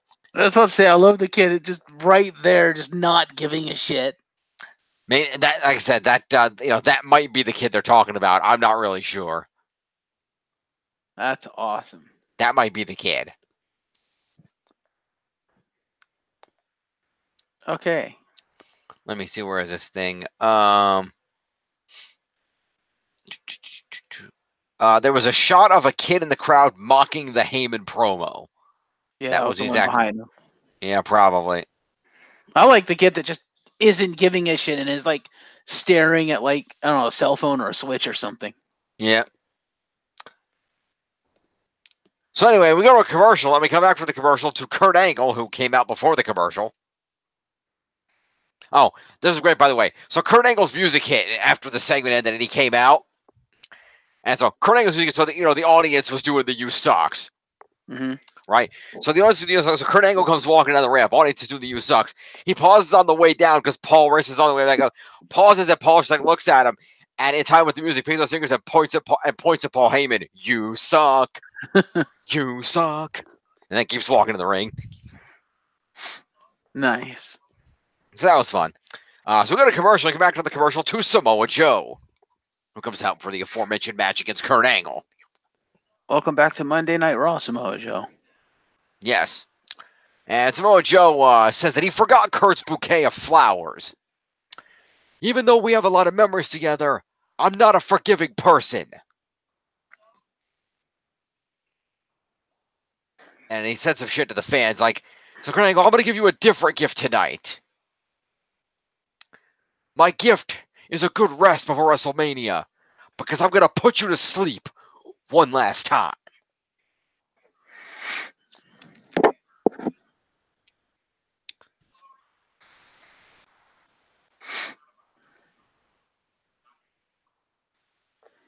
Okay. Kurt Angle and Samoa Joe then had a match. That was, being them, a good match. Okay. Joe followed with a headbutt and then a suplex that was apparently slightly sloppy. Angle tried for a German. Joe snapped Mare did a kick to the back. Joe dumped Angle out of the ring, then hit a running suicide dive. Ended with a forearm to the face. Went to a commercial. Came back from it to Angle fighting out of a chin lock with elbows. Ran the ropes. Joe knocked him down with an elbow. More working over Angle with punches. Angle came back with a couple of Germans and then hit a third for a 2. Joe hit an inverted atomic rock, a kick to the face, and the senton for a 2. Angle avoided Joe in the corner and then hit him with an angle slam for a 2. Tried for the ankle lock, but Joe kicked out of it and hit a power slam for 2. Joe teased a muscle buster off the ropes, but Angle kicked himself free and hit a missile drop kick from the middle rope. And he then had an exchange of holds. Joe applied the coquina clutch. Angle refused to give up, countered the hold. Basically, Joe coquina clutched him down to the mat. And so Joe kind of had him coquina clutched on the mat, and Angle managed to, while still in the hold, roll Joe over onto his shoulders and pin him. Wow. So he beat him with the almighty roll up? Yes, but it was not the just roll up. It was the I'm reversing it. It was the you've got me in a submission hold that makes you prone, so I'm going to put your shoulders to the mat for a pinfall out of it. So he pulled a Tony Nese. Kind of, yeah. That's literally what Tony Nese did against Drew Gulak. He kicked off the ropes and rolled up into a pin. Yeah, exactly. This was just on the ground and managed to kind of flip his weight around to flip Joe over. Yeah, But it worked. Joe should have known better than to try a coquina clutch against a submission specialist. Yeah, probably.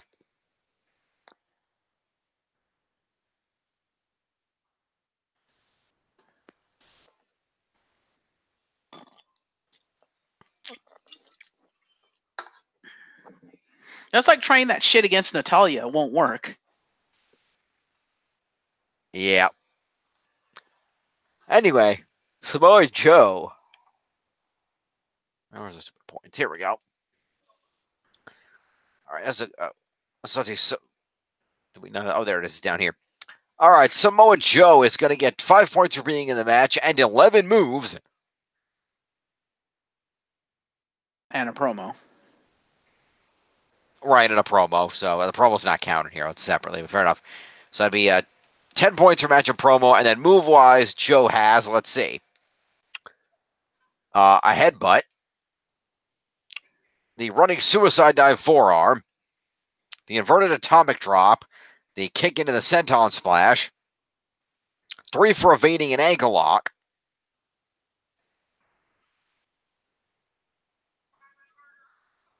that's 7. He had a suplex earlier in the match, is 8.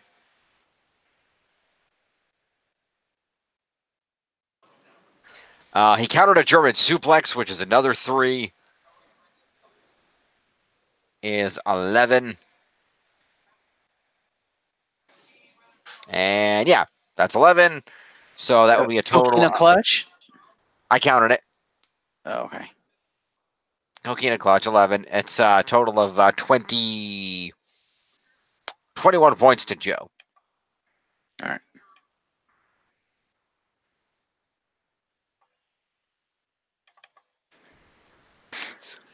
$93. That puts him at 504. Kurt Angle gets 20 points for winning this match. He gets 5 for being in it, is 25. And Kurt Angle's going to get points for. Let's see, that didn't work. The chin lock doesn't matter. Elbows don't matter. For the 3 German suplexes, an Angle slam.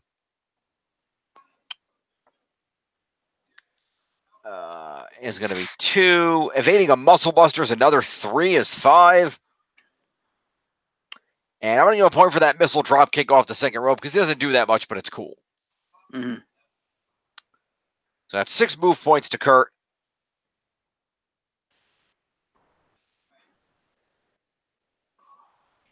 I think, yeah. 3, 4, 5, 6, 7.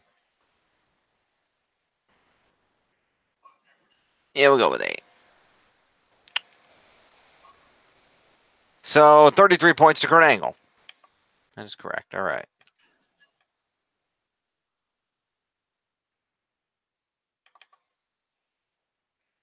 He puts him at exactly 300 points. Cool. So Angle celebrated his win after this.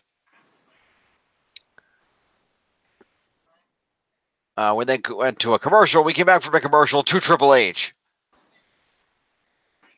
Okay. And he was wearing his leather jacket and jeans because he's the game. He's not the COO right now. Okay. And he thanked the fans for the standing ovation they gave him during the commercial break. And he spoke about how great it was for Rousey, Lynch, and Flair to be the main event of WrestleMania. And talks about how that spot wasn't given, it was earned. Now, the problem here is that, of course, nothing can go smoothly. And today I received, and he reached into his jacket and pulled out a piece of paper. I received this letter from Dave Bautista's lawyer. And it was kind of funny because Triple H had trouble getting the letter out of his pocket because the leather jacket was so tight. Yeah. And Triple H being Triple H, who has at this point in this feud given up all pretense of kayfabe, Mm-hmm.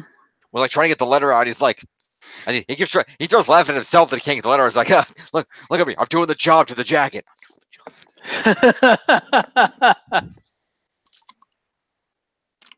So he finally pulled the letter out.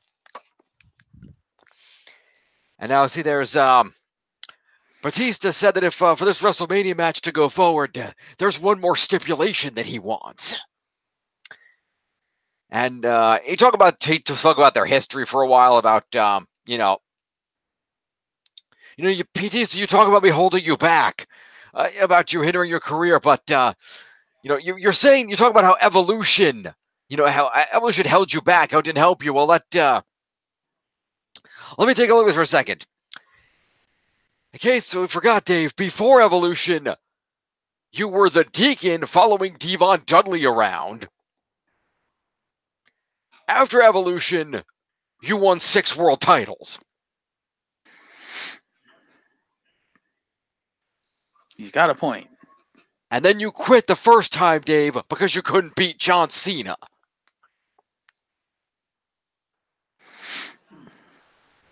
I mean, this is what Dave does. He makes outrageous demands and then uses them as an excuse not to participate. The last time we tried to book Dave at WrestleMania, Batista's manager actually sent us a letter asking us if we could move the date of WrestleMania to better fit with Dave's shooting schedule.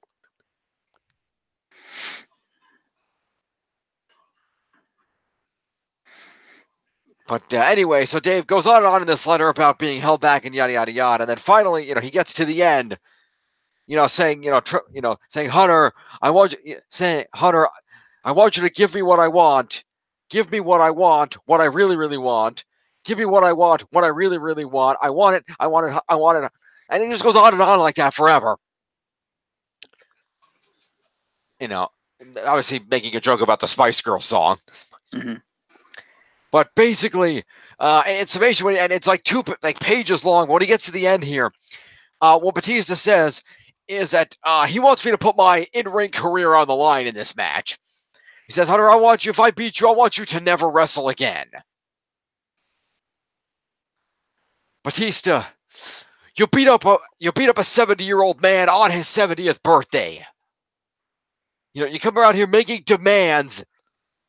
Guess what, Batista? I'm not giving you any excuses to not show up for this match. You want my career on the line? You got it.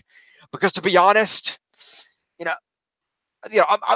talk about how you talk about how I'm obsessed with you. I'm not obsessed with you. I don't give a crap about you. I'm obsessed with kicking your ass. Because you know what? I have no problem putting my career on the line, Dave. Because at this point, in my career, if I can't beat a self-deluded douchebag like you, I don't deserve to stand in this ring. I don't have no business being here. You want my career on the line? You got it. Mic drop.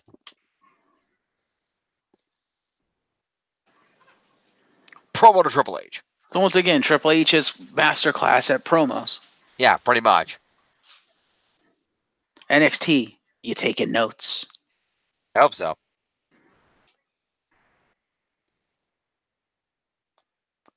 I get to see it right now in the locker room, like everyone's like watching the screen, and afterwards I get to see Paul Heyman is kind of sitting there in the middle of them, just going, and that, ladies and gentlemen, is how one cuts a promo.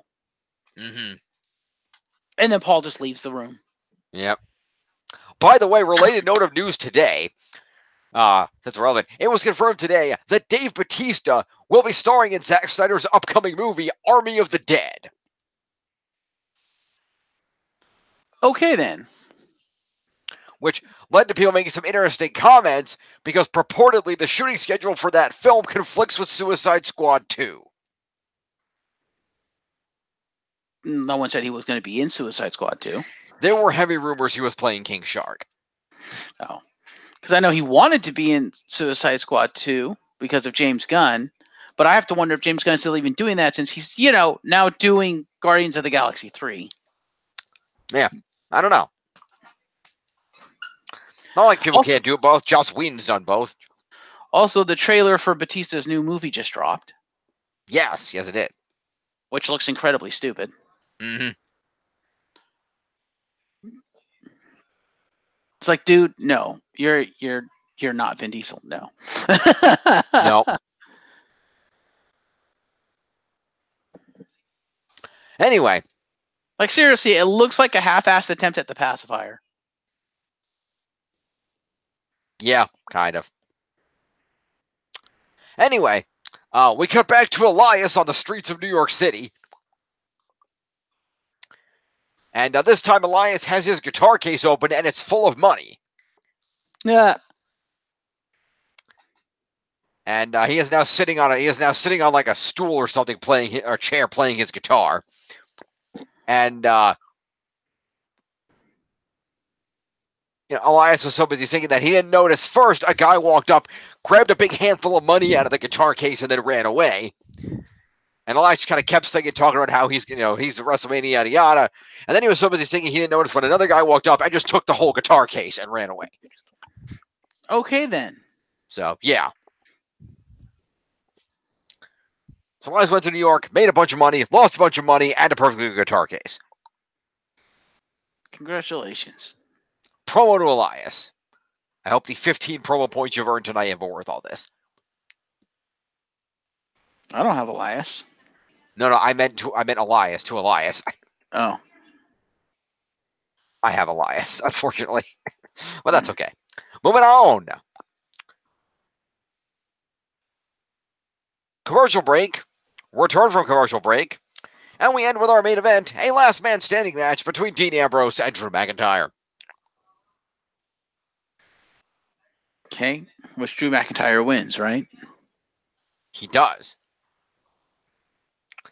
So they started off in the ring. Ambrose went up top and went for a diving attack, but Drew moved out of the way and Ambrose hit the barricade instead.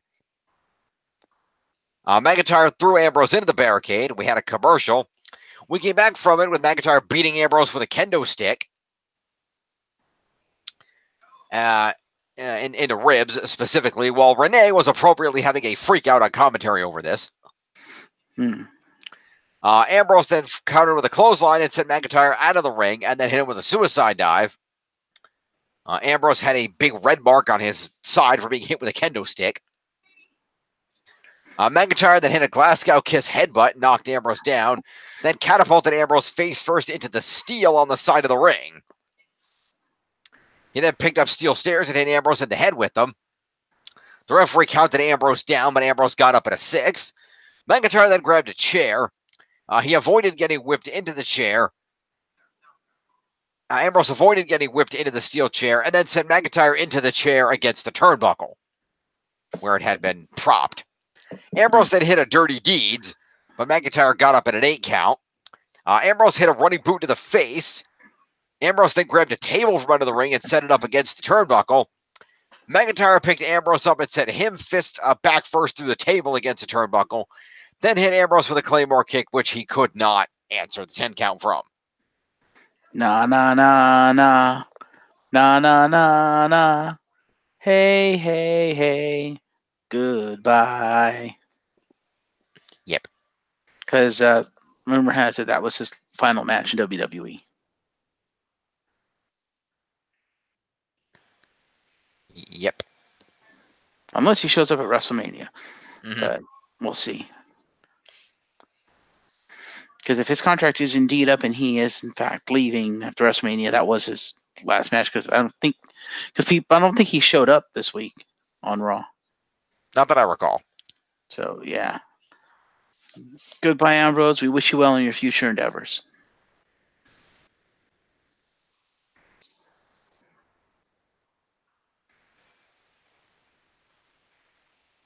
So score Ambrose's last match. Yes, quite. Or was there something that happened after it? No, just McIntyre stood up on the turnbuckle and stared at the WrestleMania sign. As the crowd booed him. Yeah. All right, score it. All right, so Dean Ambrose gonna get 5 points for being in the match and 6 moves.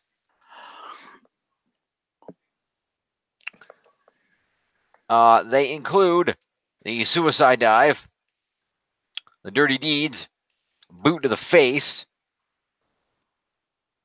and I don't know. Does Dean get 3 table points for getting the table out and setting it up? No, you get the table points for putting him through the table. Well, it's an OMG. It's not a weapon point, though. No, well, he didn't actually use the weapon. If he hit someone with the table, it would count as a weapon point. All right, so no table use then. And unfortunately, he doesn't get the chair point either because he used he used the Scottish Psychopath on the chair.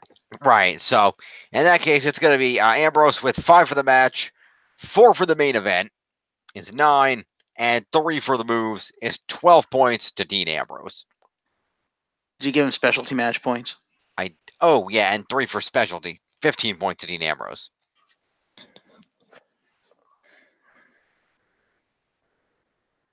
All right. And your winner. Yes, Drew McIntyre is going to get himself 20 points for winning this match. He's going to get 10 for winning a specialty match is 30. 5 for being in a match is 35. 5 for winning the main event is 40. 4 for being in the main event is 44. 3 for being in a specialty is 47. Damn. And then we're going to have let's see, 9 weapon use points for the chair, the stairs, and the kendo stick. Okay. So that'd be 47. That's 56. And then a Glasgow kiss headbutt. And a Claymore kick. So what does that put him at? Oh, is that 49? Is that where we were at? No, we were higher than that. Were we at 50 something? I don't remember. Yeah, hang on. 20 for winning, 10 for specialty is 30. 5 for competing is 35. 5 for winning the main event. Right, so we were up to 47 before, because we had 47, and then the weapons was 56. Oh, okay. So 58 points to Drew McIntyre then. Plus 5 for putting Dean Ambrose through a table. Right. Because he tossed him through a table. 63 then.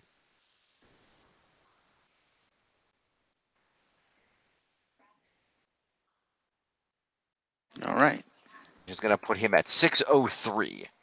And the number 1 spot. No. Sure about that? Oh, okay. Number 2 spot. Brian is at 615. Fair enough. He's in the number 2 spot. Just eking out Finn Balor. No, I think Rhonda is higher than him still. Oh. Let's see. Where's Rhonda? Rhonda's at 632. Rhonda's higher than Brian. Okay, fair. Well, not for long. Brian has a match. Right. Who the hell was number 1? Rhonda. No, Rhonda wasn't number 1 when we started, I don't think. Was she? Or maybe Brian was number 1 and Rhonda got number 1 because of her match. I don't know. No, I don't think. Yeah, that's it. Daniel Bryan was number 1 when we started. Okay, fair enough. Thus endeth Raw. Fair. Happy totals. Happy totals indeed.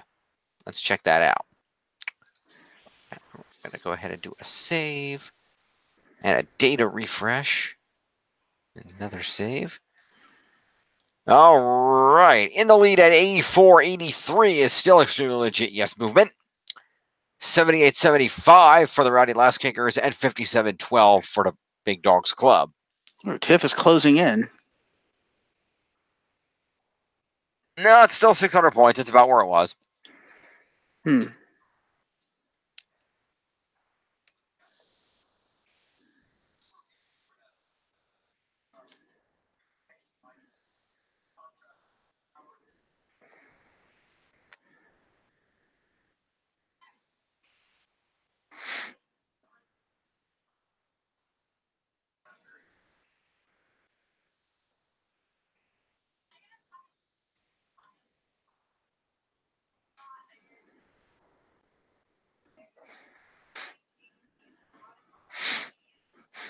All right. Smacketh down. And I believe you have the points for that. I do. All right. But you still need to keep talking. I'm going to. Let me bring up the SmackDown results. Mm-hmm. There we go. SmackDown is coming from Uncasville, Connecticut. The Mohegan Sun Arena, specifically. Mm-hmm. And we open the show up with the New Day. New Day quits. New Day quits. That was what was rumored. Well, isn't that what they said? And then it was like, oh, hold on a minute here. No. So they talk about how great of an experience it's been for them performing for the fans as the New Day. And Biggie says that due to the countless obstacles being put in Kofi's way, they're thinking of walking away. And Xavier says that they can't make that decision until they get some answers, and the only person with those answers is Mr. McMahon. So they ask him to come out and talk to them face to face, which he does. Mr. McMahon starts to address Kofi, but they're interrupted by Daniel Bryan and Eric Rowan. And Bryan immediately tells McMahon to let the New Day quit if they want to, because they're a stale novelty act. Bryan reminds Vince that you created the New Day, and you can create a new group by pulling up 3 guys from NXT and having them throw waffles at the crowd, and it'll be huge, bigger than the New Day ever was.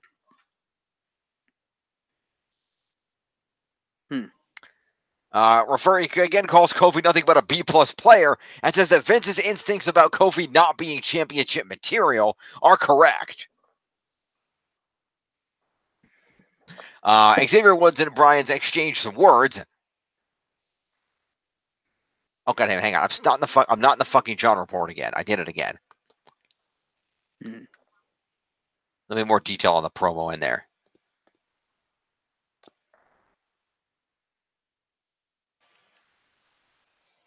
So, anyway, let's get back into this. So prior to the Daniel Bryan coming out, I'll just get back to what Woods was saying. The hardest thing is watching how poorly Kofi has been treated, and it's not just recently. It's been 11 years.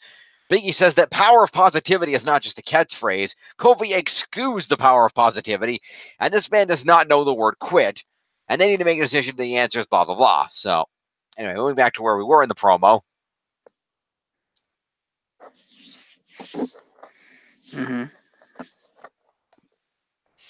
Bryan said the Kofi lost last week. He lost at Fastlane. He lost at Elimination Chamber.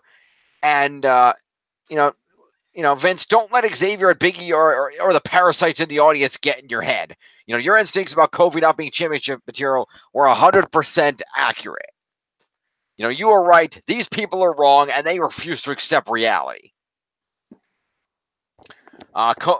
Xavier claimed that Bryan is scared to face Kofi one-on-one, and that Bryan has turned into everything that he used to fight against.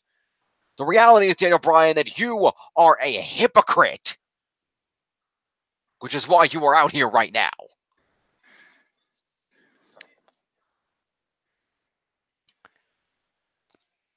And Vince told everybody to shut up. And he laughed. And he says, New Day, you're going to quit. There's not a bone in your body that says you're going to quit. It's just psychological crap. I knew you weren't going to quit. I knew that you were going to quit. Because most everybody likes what you have here. You and them and me. Kofi, in my view, you will always be a B-plus player. Daniel Bryan said I'm 100% correct. And I am. The only question in my mind, however, is whether the New Day is a B-plus tag team. Bryan chimes in that they're just Kofi's lackeys. And Vince says, I get that you have respect for Kofi. So I'm wondering if Biggie and Xavier can put Kofi in the WWE Championship match at WrestleMania. Kofi, you're not going to have any more opportunities, pal. But if these two can win a tag team gauntlet match here tonight, then Kofi, you will go to WrestleMania. And the New Day guys seem to nod and accept this. And we have a gauntlet booked.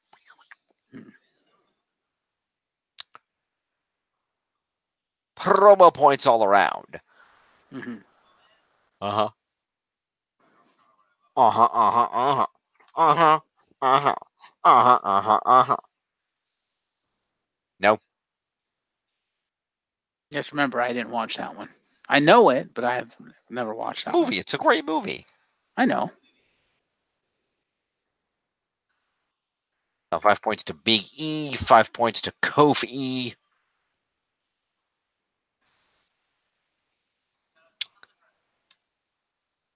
Five points to Xavier.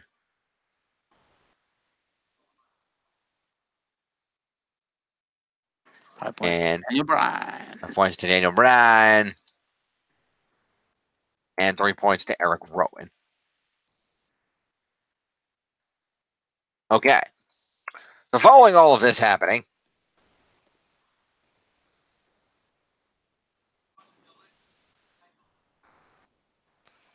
the commentators talked about the development, talked about the main event of WrestleMania.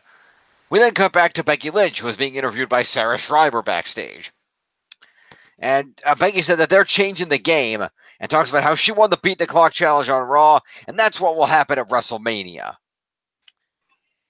But she made the point that, she brings the people, Ronnie brings the title, but what does Charlotte bring into this match? What did that undeserving third wheel ever add to this match? This leads to Charlotte Flair's music hitting in the arena. Charlotte makes her entrance in her pink robe and wrestling gear, and mentions Becky Lynch calling her a third wheel and undeserving, while noting she's going to show us how deserving she is. There was a woo and a wink at the camera as we throw to a commercial. Promo to Becky. And Charlotte.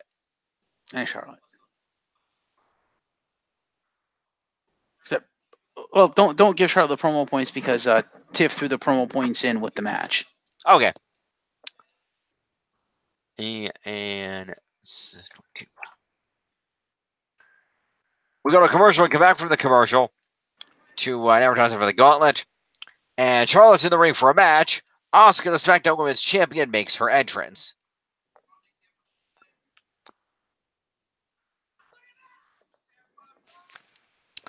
The women stood in the match, and Greg Hamilton announced that this match is for the SmackDown Women's Championship. The announcers act shocked, as I'm sure most fans did, and Phillips is like, what is happening? Greg Hamilton did the introductions, and Byron Saxton wonders how Charlotte was able to pull this off, and Corey Graves added it might be her influence with the McMahon family. So we then have a SmackDown Women's Championship match between Asuka and Charlotte Flair. They battled over an armbar, Flair taking Asuka down with a hair pull and a trip. Asuka grabbed a headlock, whipped into the ropes, and kicked Flair in the ribs. Flair bumped to the floor, which led to a break. The match returned with Flair in control with a knee drop to the back of the head. Asuka came back with an octopus hold and pulled on Flair's arms, then did a sunset flip into a pin for a 2. Flair kicked Asuka's left knee out and stomped away on the foot, then ran the ropes and charged as Asuka hit a code breaker, but was unable to cover. She unloaded on Flair with slaps, kicks, and a hip attack and a German suplex. Then a kick to the face and another running kick to the face. Got a 2. She worked over Charlotte with kicks to the back. Went for another running hip attack, but Charlotte moved. Kicked Asuka in the face. Got a 2 off that. Flair climbed up top, went for the moonsault, but Asuka avoided it, but Flair landed on her feet. Asuka managed to apply the Asuka lock, but Flair turned it into a pin and got a 2 off it. Flair blocked a spinning back fist, but Asuka came back with a spin kick to the face for a 2. We go to a commercial mid-match. Another commercial mid-match. Come back to Flair on the aggressive offense as she attempted a figure 8, but Asuka kept kicking her away. She kicked Flair into the middle turnbuckle, then a kick to the side of the face for a 2. Flair got her shoulder up on that. Asuka went to the top rope, but Flair went up after her and hit Asuka with a forearm to the head, and then hit a freaking Spanish fly off the top rope. Okay, then. Because I guess Charlotte can do that now. Sure, why not? And, Flair was saying to herself, I need this. And frustrated, she only got a 2 off of that move. Then worked over Asuka with elbows. Asuka managed to apply a triangle choke submission. But Flair powered out of it and hit a sit-out powerbomb by picking Asuka up in the triangle choke and powerbombing her. She then went for the figure 8 submission, which Asuka countered into an inside cradle, but Flair kicked out. She then managed to slap on the figure 8 again. And Asuka, this time Asuka was forced to tap out to it, giving Flair the win and the SmackDown Women's title, answering the question of what she's bringing to this match. So she used 2 figure 8s during the match? She attempted a figure 8 and Asuka countered out of it, and then there was another figure 8 that was successful. But the attempt, she still managed to lock it in before Asuka countered it, right? She went for a figure 8 and Asuka countered into an inside cradle. Okay, fair. More than likely, she got a figure 4 on and then got countered at the bridge. Fair. That would still count as a figure 4, though, right? Yeah, I'd say still give her a point for it. I'm fine with that. All right. All right. So before we do the points, Tiff has a note here that she didn't see this coming and was expecting it with Charlotte already in a title match. And to that I say, honey, nobody was expecting this. Just when you think you know all the answers, Vinnie Mac changes the questions. I kind of like it because he's going back to basically the original catchphrase of WWF. Anything can happen in the World Wrestling Federation. Pretty much. By the way, I'll make a note here. If you're looking for a great video, I encourage everybody to go to YouTube, type in Last Week Tonight with John Oliver, a great HBO show, because he did a bit on WWE this past week. Oh, I was going to mention that at the end of Raw. Did you see the latest with that? I saw that The Miz responded to it. Apparently, other superstars have too, but most of them have responded anonymously because obviously they didn't want to get caught talking shit about the company they work for. Right. Apparently, it's kind of split down the middle. Half of the roster is like, yeah, John Oliver's right on. The other half is like, he's talking shit. Yep. But Vinnie Mac responded. Of course. Or at least his company responded. WWE officially responded. Ah. It was either Vinny or it was Trips. I don't remember who. But basically they kind of sidestepped the issue a little bit, but was like, yeah, John doesn't know what the hell he's talking about. You know, he's telling a bunch of lies stuff. And then they said, tell you what, John, if you really want to know what the WWE is about and learn a little bit about our company, why don't you show your ass up to WrestleMania? John Oliver has yet to respond. Of course. So yeah, that's the latest with the John Oliver thing. Okay, then. Good to know. So we may see John Oliver at WrestleMania. Because it almost seems like this is leading into a bit for it, so.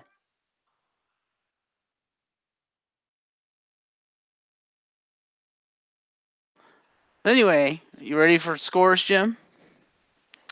Yep, just about ready for scores. All right, let's go to Asuka, the now former women's champion. Yes, quite.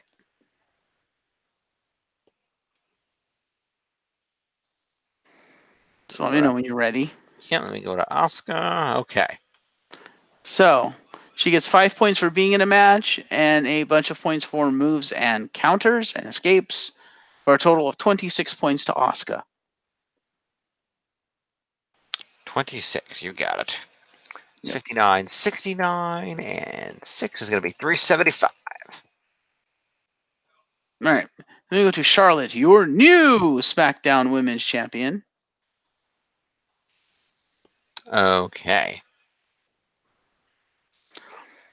She gets 5 for a promo, 5 for a match, 20 for winning the match, 50 for winning the title, and a bunch of points for moves and escapes and counters, for a total of 93 points to Charlotte. She had 193. Well, now she has 93 more. 193 plus another 93. It's going to put Charlotte at 286. Okay. All right. Also, I will note here, by the way, Hmm. I do see I do see the reply here, picking up on what was mentioned in that segment from 4 days ago, right after it aired. At CM Punk, I shit my britches. Please retweet. At Last Week Tonight, I love you. At I am John Oliver. Yep, that's right. CM Punk did reply too. How about that?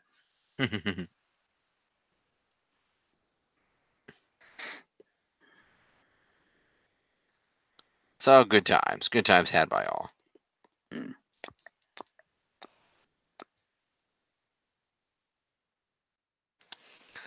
Moving on. Mm-hmm. So after that amazing match, Flair celebrated with the title. WrestleMania sign in the background. Commentators wondered what this meant now that both titles were in that match. We then had Kurt Angle make his entrance. He seemed to congratulate Flair at the top of the stage, which was classy. And he then headed down to the ring. Meanwhile, we cut back to his opponent, AJ Styles, at the gorilla position, where he was interviewed by Sarah Shriver, and said that he's proud to be in the ring with Kurt Angle tonight, and talked about Kurt Angle as a Hall of Famer while saying it's not an exhibition match or a warm-up match. Angle may have laid the foundation, but this is the house that AJ Styles built.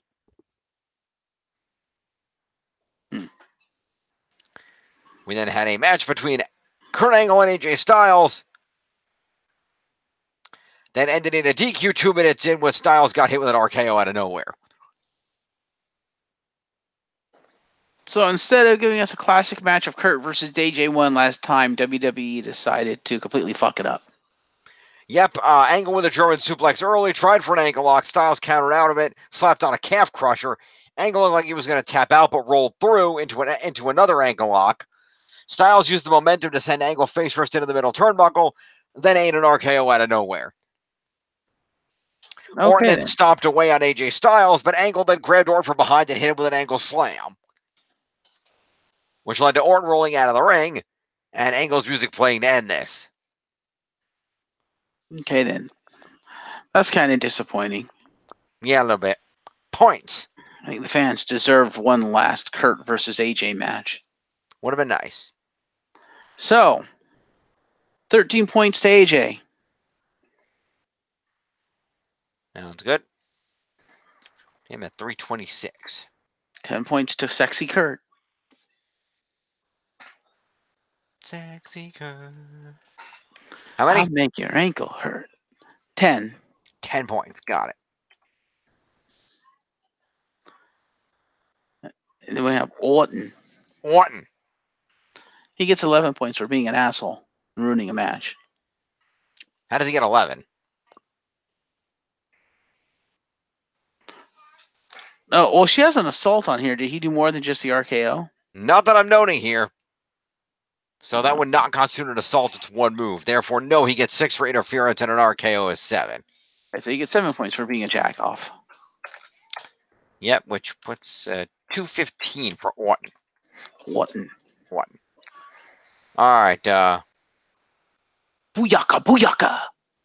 Actually, technically, Orton was stomping on Styles after the RKO, so I guess he can have the assault. Okay. He can add those back.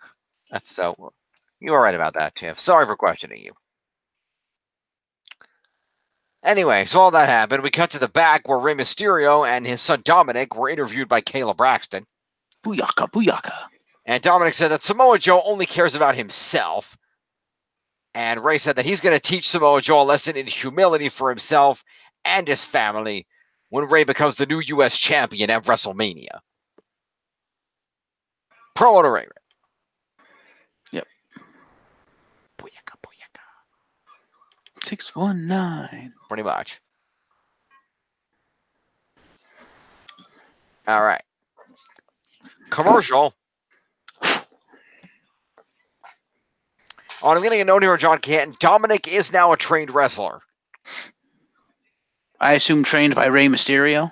Most likely. Although it's noted, there's no WWE deal for him yet, but that may happen soon.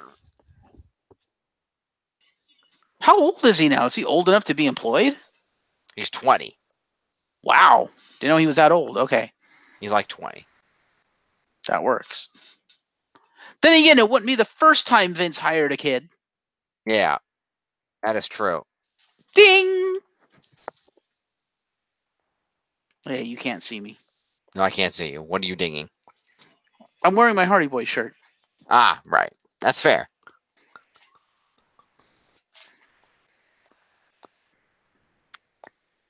Yeah, they don't mention any details with Dominic here, but I'm pretty sure it said last week in the recap that he's like 20 now, somewhere in that area. Fair. So. Do you think he's going to get involved in the match then?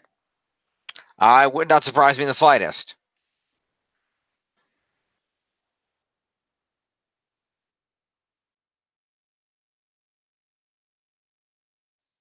Yeah, it's it's kind of,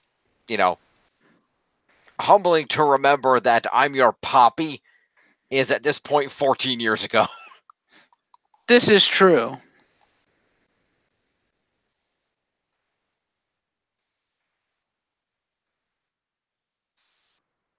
God, that makes me feel old. I know. Well, you are old. Fuck you. Anyway, start doling out promo points. Yes.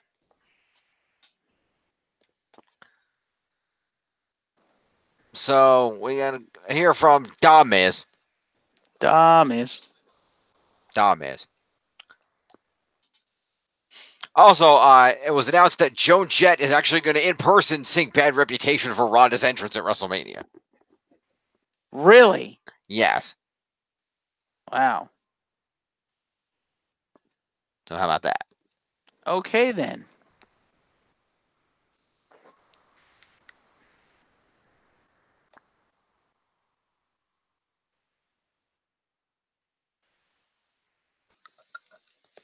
So, She does realize Ronda's the bad guy here, right? I don't know. Anyway, Miz was in a suit, and there was a Miz is awesome chant. And Miz said that we are 12 days away from WrestleMania, and usually he has a rush of emotion, but this year is different. The image he sees is him ripping Shane McMahon apart on the grandest stage of them all. And he talked about how Shane has lit a fire under him that he didn't know he had for 13 plus years that he's been there. And reminded us about how Shane beat Miz up from behind and grabbed his dad in front of him and choked him and threw him into his seat. And he said that he wanted to face Shane in a false count anywhere match so he could beat up Shane all around that stadium. Shane McMahon's music hits.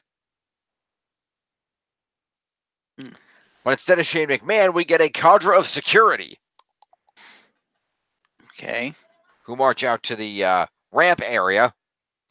And then behind security, we get a cadre of superstars that aren't doing anything, including Sanity, Shelton Benjamin, and at least one Cologne. Primo. And it looks like E Young's out there with him too. Okay. Well, that's what I said. Sanity, I said Sanity. She had him separate from Sanity for some reason. Okay. Sanity, Shelton, and Primo. And then Shane came out on the stage telling Greg Hamilton to do what he's been instructed to do. And Greg then introduced a very over-the-top, best in the world Shane McMahon introduction. Mm-hmm.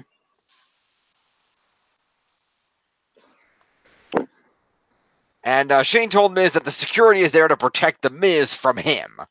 And that he can't believe Miz would want a false count anywhere match. And guesses that Miz is as dumb as his father George looks. And then there was an image of George's face while Shane was grabbing it. And Shane said that he watched that footage over and over again while adding that the more he watches it, the better it makes him feel. It made him feel great, and he could feel it in his bones right down to the core. When he grabbed George, he paralyzed him with fear, and talked about how it feels euphoric for him to do that. And said that he has an absolute taste for that feeling, and he's going to beat Miz all over MetLife Stadium for the world to see. And said that false count anywhere stipulation is accepted, and that his only regret is that he didn't do more to harm Miz's father, and for making the biggest mistake in his life when he impregnated Miz's mother. Wow. This led to Miz ripping his coat off, jumping out of the ring, and launching himself into the security guys. Miz then beat up all the security guys, who tossed him back in the ring. He beat up all the security. Then he got out of the ring and walked down the ramp, threw Shelton Benjamin into a steel ring post, threw Primo into the steel steps. Sanity grabbed Miz and began triple teaming him around the ringside area. Wolf and Dane threw him into the barricade. Ow. And Miz then gave Wolf a back body drop over the barricade, tossed Dane over the barricade, and then took Young out. Then jumped on Dane and Wolf to knock them down on the floor.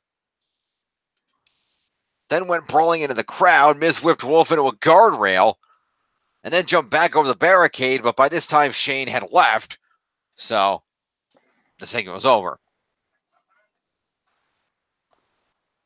Okay, then. So that would be Shane with a promo. Yep. Let's see, that'd be 44. What else we got? Shelty, 5 for an appearance.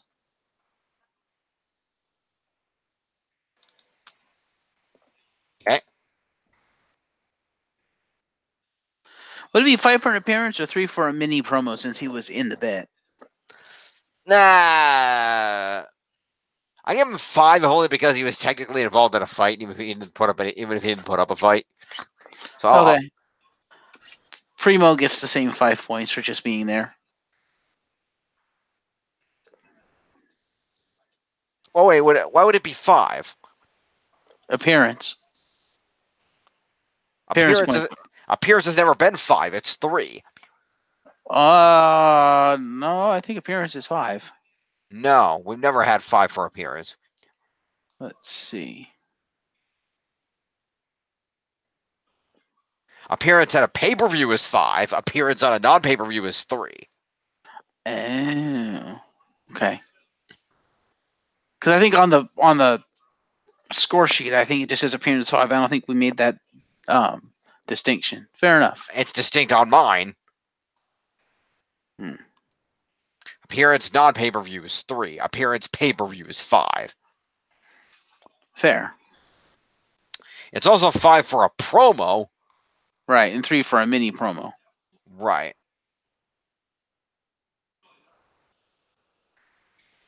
So I guess it'd be 3 points in regardless because it'd be mini promo anyway since they didn't actually say anything, but they were there. Right.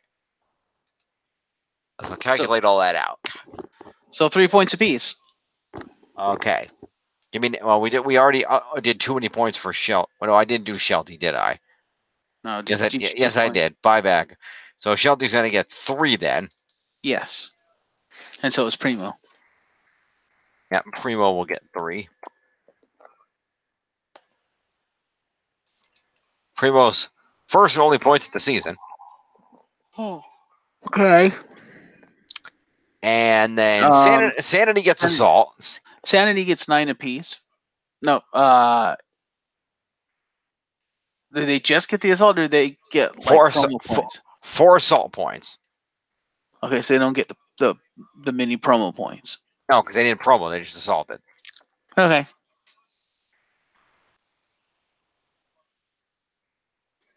Wolf. Killian Dane.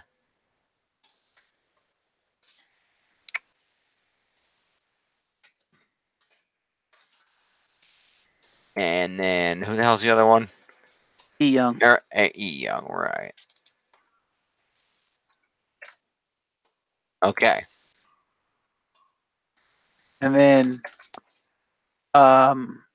you gave Shane his promo points, right? We started with that. And then Dom is 10 points. Got it. For promo, assault, and the back body drop. Yep.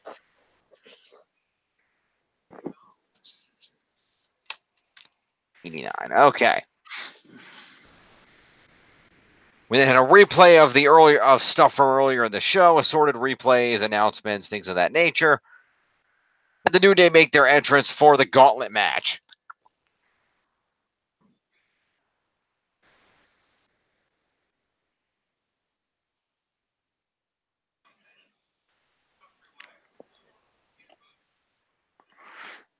Does everyone in the gauntlet match get main event points? Duh. If we're counting it as one match, yes. Okay, I just want to make sure because she gave everyone main event points. I just want to make sure that was correct. Yeah, if it's counted as one match, then yes, they'll get main event points. By the way, the Iconics did a cell phone promo talking about the big news that they are going to compete for the women's tag titles at WrestleMania. And the WrestleMania will finally be iconic. It's 5 points to them. Yes.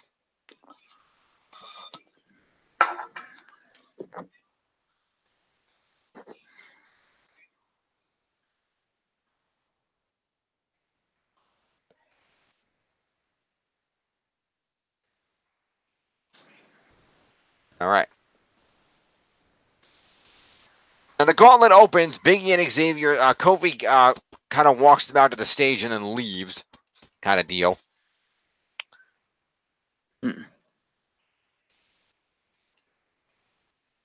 So I will go ahead and Accompaniment to Kofi. yeah. I'm pretty sure he came out with them to start. That's what Tiff says. All right. Instead of doing accompaniment, give 5 points to Lana for coming out with Ruru. Okay. You can do that.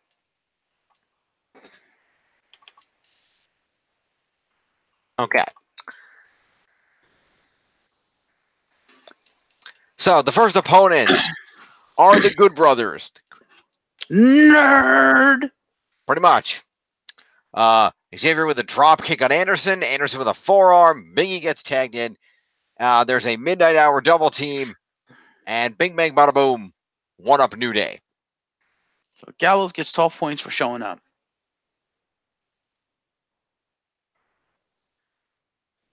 12? Wait, 5, 9, 10. Oh, yeah, that would be base for this, wouldn't it? Okay, 12. Yep, because it's the main event. And specialty, yep. All right, 12. 69, 71. And Anderson gets 13 for actually pulling off a move. All right. 477. Okay. Following this, we saw Kofi backstage watching on a TV with the Hardy Boys and Rey Mysterio. Yep, we'll get all the appearances later. She has a list of all of them at the bottom. Okay. Match 2. Opponents 2 are Shinsuke and Ruru. Okay. Woods opened with a head scissors takedown. Nakamura came back with a running knee lift against a turnbuckle. Rusev tagged in and dumped Woods out of the ring, and we went to a commercial. Came back to heels in control with Nakamura hitting a knee drop on Woods for a 2. More wrestlers were in the back watching with Kofi, including R-Truth, Naomi, Carmella, and Nikki Cross. Nakamura applied a headlock on Woods, who managed to break it with a jawbreaker. Woods broke free, led to Biggie making a hot tag, hit his 3 belly-to-bellies, followed by the running splash. More wrestlers with Kofi in the back. Nakamura dumped Biggie to the floor. Rusev tagged in and Biggie whipped Rusev into the stairs. Nakamura drove Biggie's throat onto the top rope. Rusev hit a kick to the head, a suplex, and then Nakamura hit a knee strike, got a 2. Woods broke up the pin, dumped Rusev out. Followed by a drop kick. Nakamura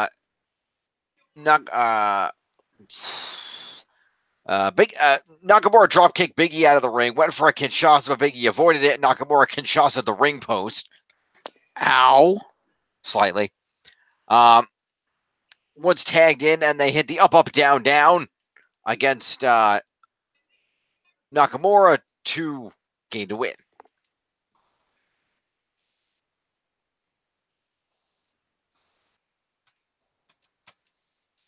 All right. Points. So, Ruru gets 14 points.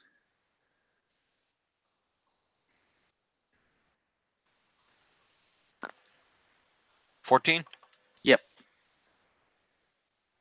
17. All right. Shinsuke gets 16 points for doing slightly more work. All right. So 16 would be 55, and 6 is 261.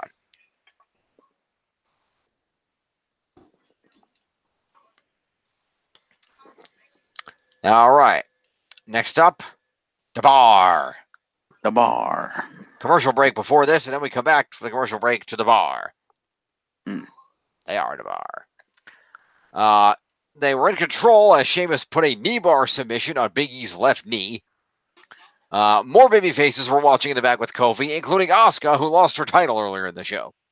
Cesaro tagged in and did a big swing on Big E, and then applied a sharpshooter. Big E broke out of this and kicked Cesaro out of the ring, but Sheamus came in and prevented the tag. Big E managed to break free out of the heel corner with a back body drop on Cesaro. Woods got a hot tag. Got a kick to the gut, kick to the knee, knee to the face, and a drop kick to the back of Cesaro's head when Cesaro was against the ropes. Woods with a kick to Sheamus, followed by a DDT off the ropes. Then a somersault dive over the top to take out the bar on the floor. Cesaro got thrown back in the ring and ate a leg drop for a 2. Sheamus broke that pin up. There's another commercial, and then we came back to Big E and Sheamus in the ring. Sheamus missed a move off the top. Big E hit a power bomb. Woods tagged in against Cesaro. Came off the top. Cesaro uppercutted him out of the air. Got a 2 count. Sheamus got a cheap kick in on Woods. The bar set up for a double team move, but Big E pulled Cesaro out of the ring, and Woods managed to get Sheamus with the roll up of death. Okay, then.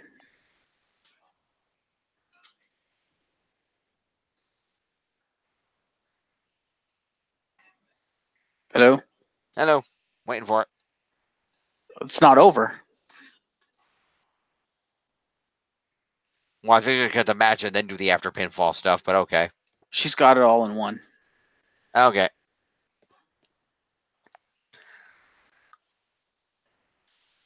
So, following the pinfall, Sheamus and Cesaro attacked the New Day some more, beating the shit out of them. Kofi freaked out about this backstage. The New Day, I should say, the bar then brought a table in the ring, picked up Big E, and slammed him through the table. They double teamed him through the table? They double teamed him through the table. Actually, she got that wrong. That's 5 for a table spot, not 3. Yep. She was counting it as a weapon use. Which is wrong because they were using Big E on the weapon. Yeah. All right. So 23 points a pop. They are about her. Yep.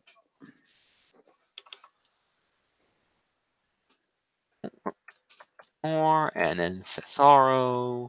How much was it? 23. All right. You 82, 92, and 3 is 295.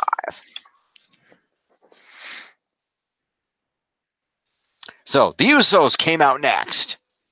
With their titles. Big E was still laid out from the table. Xavier was checking on him. The Usos grabbed microphones before the match could start. And Jay said that everybody knows they have fought wars with the New Day. And that everybody knows there is one person who deserves to fight for the WWE Championship, and that's Kofi Kingston, which led to a Kofi chant. Jimmy added that they have already earned their respect, and Kofi has earned respect from everyone in that locker room, as well as all these people. And Jimmy followed up with a, good luck, Goose, because we forfeit. Who said that? That was Jimmy that said that? That was Jimmy that said that. All right. Yeah. So that was a forfeit. So, yeah, let me fix. The Usos should get 5 points each for showing up. Well, they get more than that. Oh, sorry. Base 12 points each for showing up. They get more than that. Hold on. For what? Oh, the promo, right. 17 then. Jimmy gets 15. Jay gets 17. Hmm? I gave him the -2 for self-elimination since he forfeited for the both of them. No, Tiff and I agreed that we weren't doing that. Really? Yeah. Why not? Because you can't self-eliminate yourself from a match that didn't start. Oh, okay. The bell for their section did not ring. Therefore, it was not that quote-unquote match within a match did not start. Therefore, they canceled. They forfeited without the match beginning. Therefore, it's not a loss. It's a we're not competing. Because it's a forfeit, the New Day still automatically gets a victory, but the Usos don't actually lose any points for that. So 17. But would the New Day then get elimination points? Because you said that they can't get self-elimination points because the match didn't start. So would the logic not then apply to elimination points of you can't eliminate someone who's not in the match?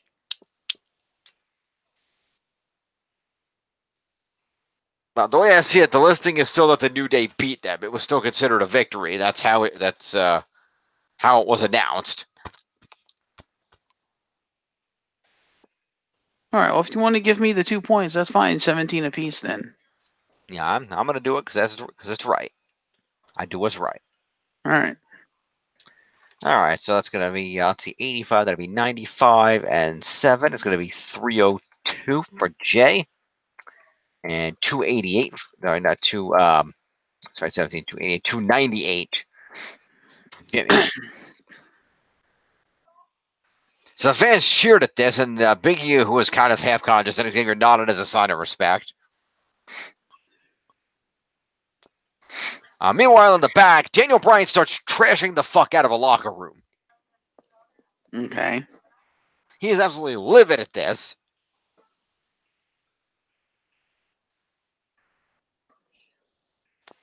Just absolutely ridiculous. Rowan was freaking out too. They're destroying chairs, ripping lockers apart. Bryan screaming, "This is bull crap." We went to a commercial break off the tantrum, and came back to a video promoting shit happening next week. There were some medical personnel checking on Big E in the ring, and Woods told them that they were fine. And then the ring announcer announced that they must face one more team, and that team was Daniel Bryan and Eric Rowan, who marched out. Would they get points for the tantrum or not? You give them 3. All right. It's a mini promo. It counts.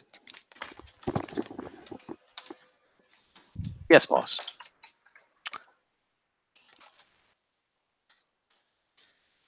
Can you?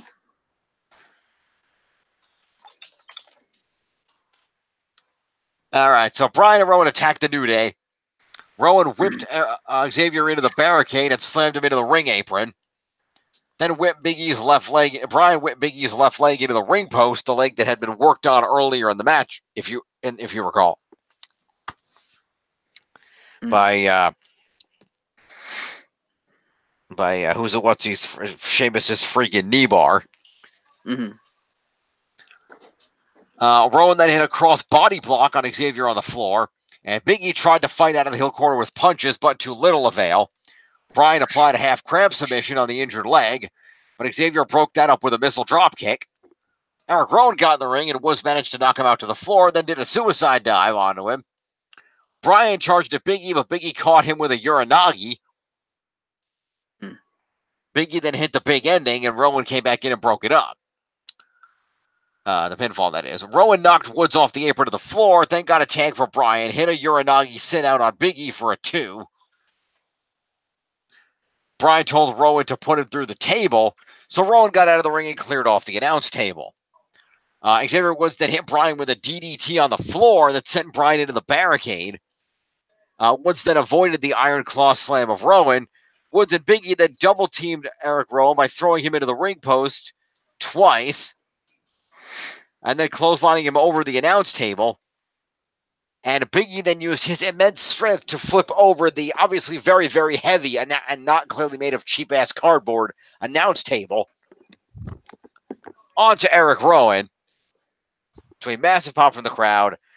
Big E and Xavier then got back in the ring, and the crowd chinned to 10 along with them as Eric Rowan was counted out and Kofi Kingston was sent to WrestleMania. The tables were probably made of particle board. Yeah. Particle board. What happened to Bryan?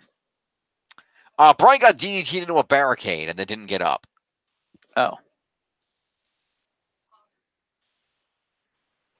Fair.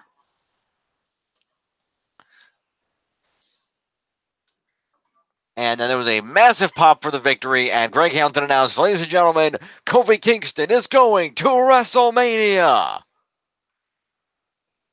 Kofi then ran down to the ring and hugged the New Day guys. The crowd kept cheering and celebrating. The fans chanted Kofi repeatedly. There were replays of Big E flipping the announce table over with his immense strength. And just before we ended the show, we cut out to the parking lot where Vince McMahon was about to get into his limo, and Caleb Braxton caught up to him asking, did you see what happened out there? He said, yeah, New Day's win, and it was impressive. Does this mean Kofi Kingston is going to WrestleMania? Yes, Kofi Kingston is going to WrestleMania. The question is, can a B-plus player beat Daniel Bryan for the WWE Championship? Thank you. Vince then got in his limo and drove away. We cut back to the ring where all the baby faces came streaming down to the ring to celebrate with Kofi. including but not limited to Kevin Owens, Becky Lynch, The Miz, Mustafa Ali, the Hardy Boys, and more. Byron Saxton left the announce table and jumped in the ring to celebrate. All the wrestlers cheered for Kingston. Bryan was shown sitting at ringside looking very angry. And thus, with celebration and rejoicing, SmackDown went off the air. All right, so Daniel Bryan gets 16 points. All right.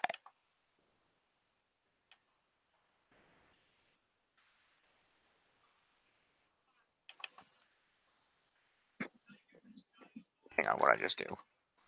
That again. How about 636? It's not short 2 points. Okay.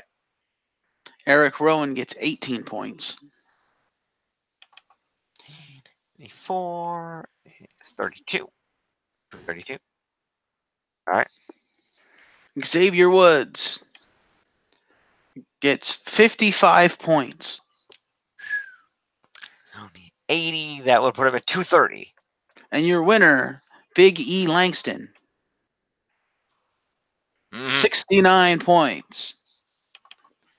Giggity, giggity, giggity. 271. And then everyone Wiggle the who gets, hips. Wiggle the hips. Wiggle the hips. and then everyone who gets 5 points for the continued bit in the back of them watching the match and shit. They get 3 points. Even though it was a long continuous thing that they kept cutting to. Mm. And then they came out to celebrate afterwards. All right, 5. Fuck it. All right. We start with the man. Damn right. Gosh, apparently she was back there somewhere. Yeah, she was. She was front and center with Kofi in one of the segments. All right.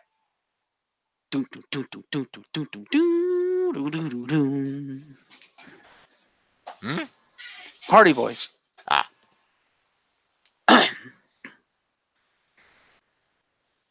Because why not? They got screwed out of their feud, so why not? Okay. F and Matt. All right. Where the hell's Matt? Oh, Matt's at the bottom, right? Because he got kicked off the roster and then came back. Well, he retired. Then came back. Then we have Booyaka, Booyaka. 619. Okay. Okay. What's up? All right. We have Naomi, who's probably also proud of her husband. Oh, yeah. All right. Yep. We have Damis.